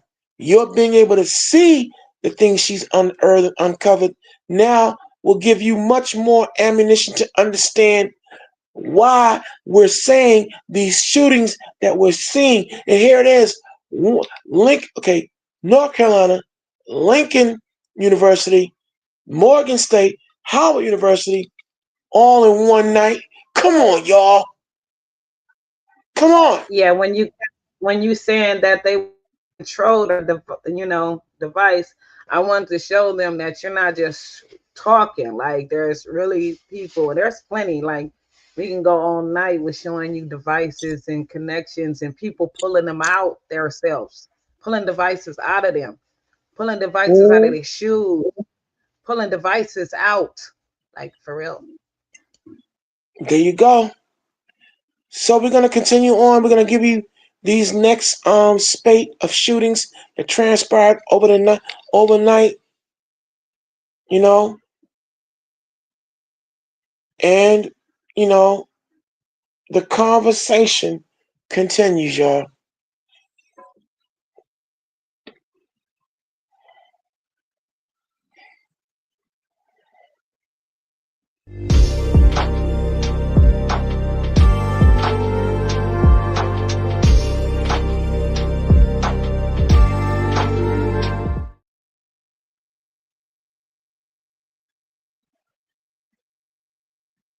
At least 4 people shot tonight near Howard University's campus. Just hours into a busy homecoming weekend. Fox 5's Shamari Stone live on that scene tonight with this breaking story and the latest details. Shamari, what do you know? Well, first of all, I'm across the street from Howard University's campus. I'm here at Georgia Avenue, and this is the popular McDonald's restaurant where it is closed off right now. That shooting happened approximately a couple blocks away from where we are. Now, you move across the street right over here, guys, by Berry Place Northwest, and you can see there are two National Guardsmen right there standing. And to the right, move a little more to the right, that is the scene. And across the street, you can see police officers with their flashing red and blue lights. What makes this significant, the entire street here on Georgia Avenue is shut down. At least 4 shot near Howard University as the homecoming events were taking place. An investigation is underway after multiple people were shot. At this time, officials say at least 4 people were injured. Now, we know that at least 1 was in serious condition, 1 in critical condition, and we are waiting for an update. Those people were transported to a hospital, and right now we have not received any information about a description of a vehicle possibly involved in this or a suspect. No composite. This is breaking news as it is developing, and this is why police are here. Now, right over here on the other side, there's a podium, and we're waiting for the public information officer to come here and give us more information. Thousands of people are in town for Howard University's homecoming. It's a great time. You hear to have the 51st anniversary, and then this happens, and we're hearing that the shooting was near the yard, near campus, around 2 blocks away. Again, we are waiting for more information, and we will bring it to you here on Fox 5 as it becomes available. I'm Shamari Stone. Back to you. When you want the cocktail, but not all the calories. Yeah. So that's 3. There you go. 3 shootings, y'all, with casualties. So Robeson, North Carolina, Lincoln University, Howard University. But stand by. We're going to give you the other two incidents. But what we're showing is that, listen, this is not by chance, y'all. Now, we gave you the detailed issues on mind control. The 7th answer took us on that detour to give you the details, what our findings are, why we are saying what we're saying, and therefore now giving you a larger understanding and grasp of what you're listening to when you tune into The Conversation Continues, The Lion's Den, and the other great conversationalists who all come through here. How we delve and we study and we uncover, but especially in the area of talk show context on an everyday basis, while you're sleeping, we're studying. We are up, burn that proverbial midnight oil. Our lives are depending upon it. Now, we had Howard University. Now check this out.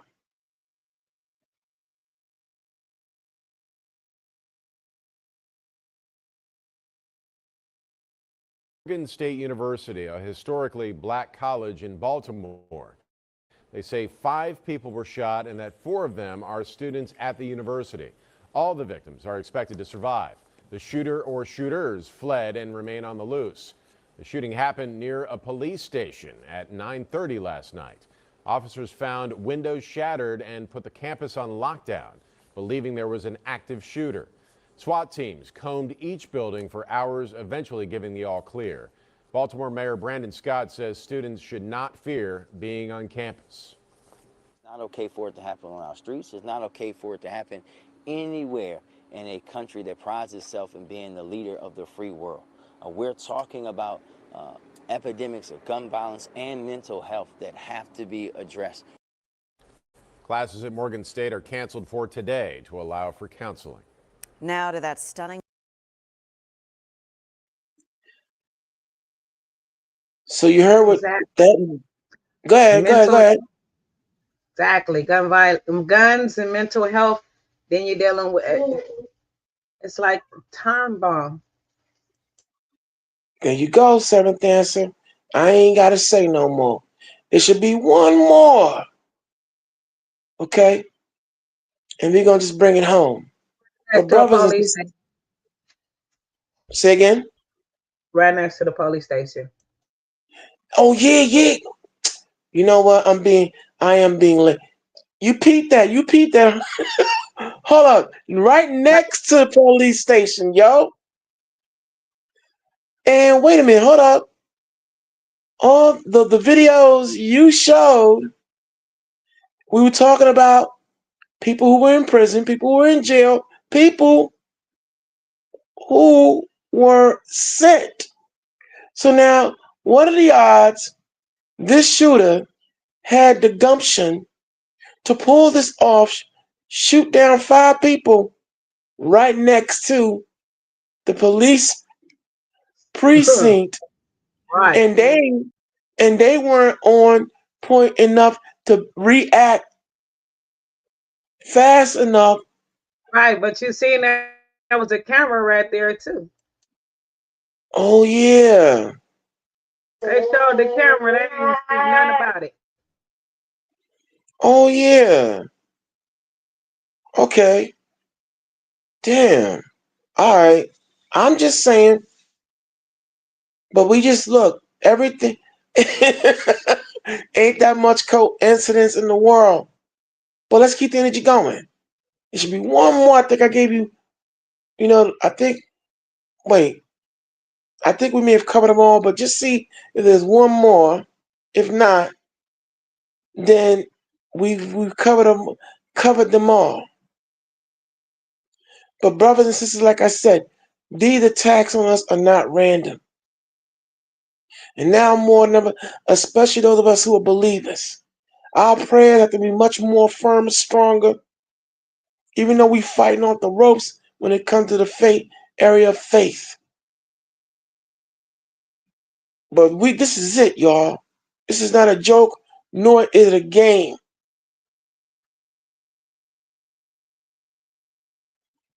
There are some monsters out here, and they're determined to win. But go ahead, play your video. I'm gonna run it back a little bit because I want to show you the camera. Okay, run it back, cause see, I missed it. Okay, so each one teach one, reach one. Let's run it back.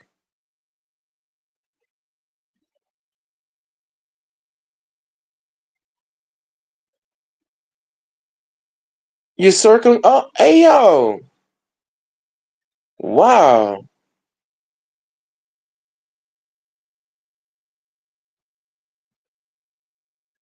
Yeah, so I'm pretty sure that's not the only camera right there. You know, there's plenty of cameras around there. There's a police station. You gotta be hella cameras. But look at that camera right there. I see it.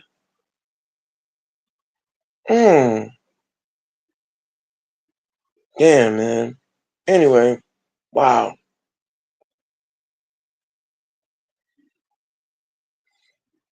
So if there's no more videos, we've come to the end. But brothers and sisters, I think there's one more. Okay, run it, please.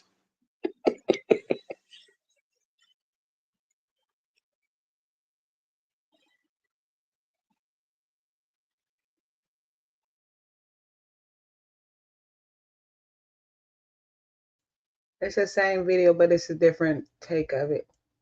Oh, okay then. Let's run that one, and we'll call it a night.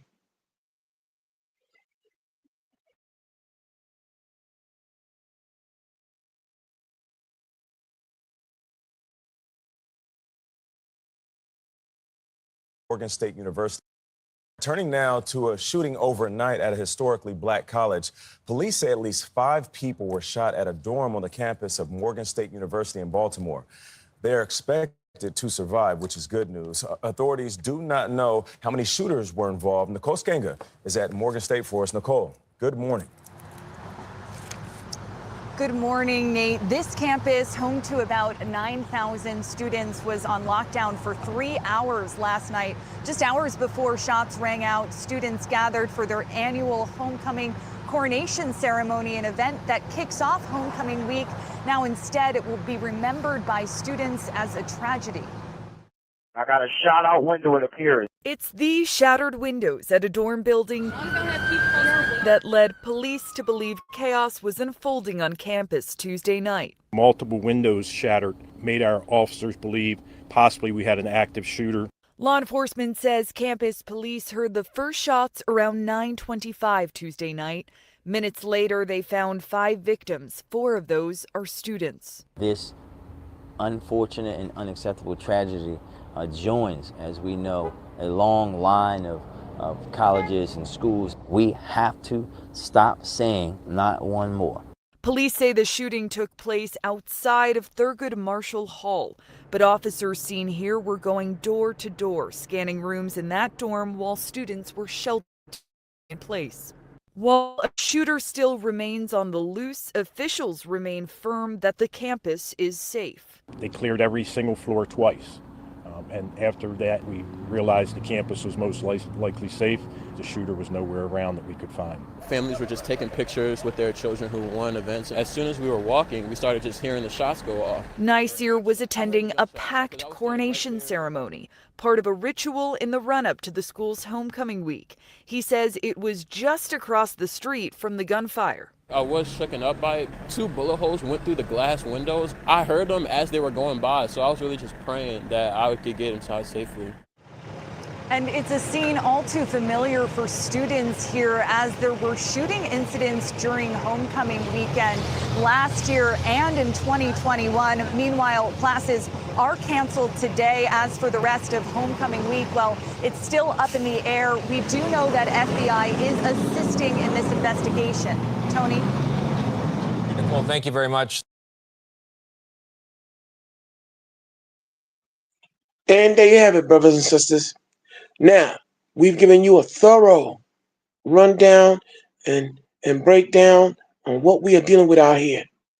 And we're not dealing with any ordinary forces. We're dealing with all kinds of evils and principalities. And now more than ever, we must be very cognizant and very aware of where we keep our presence, what kind of company we keep, everything. This has been another episode of The Conversation Continues, talking about what's on your mind with your host, the Seventh Answer, Lady Karima, along with your brother in faith, Dark Storm. We're going to come back here next time. All right, we promise. But we all have to now get our rest. I want you all, and we want you all, to have a very safe and productive week. Brace yourself for what's coming down the line. Stay prayed up. Stay faith up. It ain't going to, this what we about to embark upon, not going to be fun. It's not going to be easy. But it's biblical prophecy all the same. And we want you to get up off your duffs and study and check things out for yourself. Because at the start and the end of every day, it is your spiritual, intellectual, and emotional responsibility to study to show your Hebrews 2:11. Study to show yourself approved at all times. And what is the act of studying? That is investigation, cross-referencing,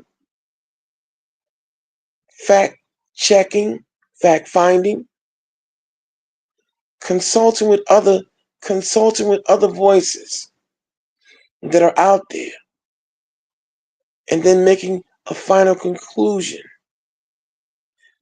These are all the parameters and ramifications and prerequisites to studying. And therefore, as we close out, we give honor to the Lord in Christ, from whom all positive thoughts flow. Seventh Answer, do you have any parting shots? Peace, Apollo. All right. Hit that like and subscribe button. Share this show. Enjoy the original music that the Seventh Answer is giving us. And as always, in the spirit of our dearly departed brother, once known as Don Cornelius, we say Shalom. We want you to live in peace. Aha, because what we do is a strong labor of love and napash. Watch, guard, and protect your soul. And we are up out of here.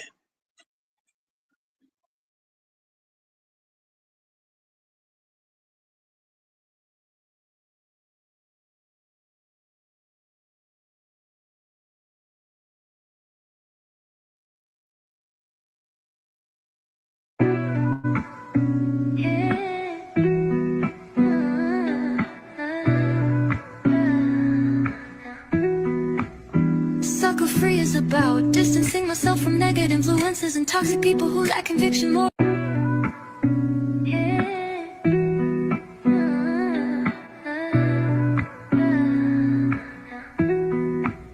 Sucker free is about distancing myself from negative influences and toxic people who lack conviction, morals, and genuine intentions. These individuals claim to help but actually do harm, lacking substance and contributing nothing positive. They're driven by self-interest, mimicking and sabotaging others rather than building anything of value. They're the devil's work, distractions and flip-floppers who go from one belief to another, joining and following others for convenience. I'm staying true to my values and faith, avoiding those who try to manipulate and deceive. The Lion's Den represents a challenging environment where debates and conflicts arise around faith and beliefs. I'm critiquing individuals who claim to care about people but are actually self-serve and taking information at face value without discernment and failing to support their own community. I'm staying sucker-free from those who align themselves with a demon mentality and try to destroy others. Take flight, I'm on the mic in Mars. Sucker free, that's my vibe, no time for scars. Stay true to my faith, no room for snakes. Stand away from fake. They ain't on my team, sucker free. Who? Lion's Den, that's where I be. I'm distancing myself from the suckers. No morals, no values, just drama and schemes.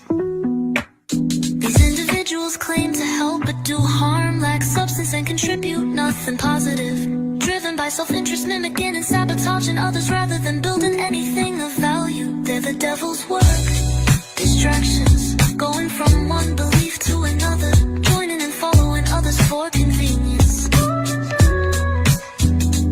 Monitoring spirits trying to copy, sabotage and destroy, but I'm on a mission, building something new, breaking through.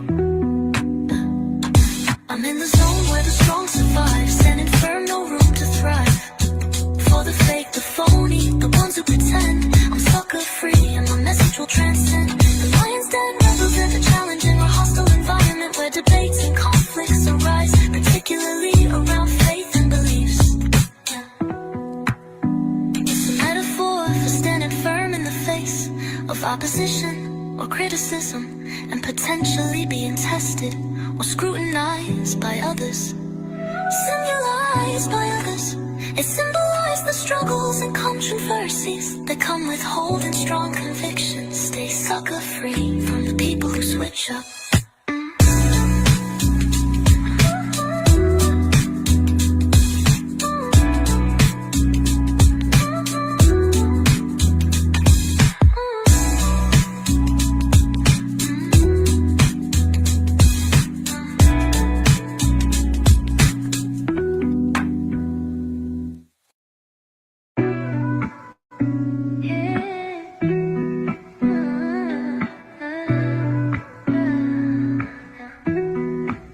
Sucker free is about distancing myself from negative influences and toxic people who lack conviction more.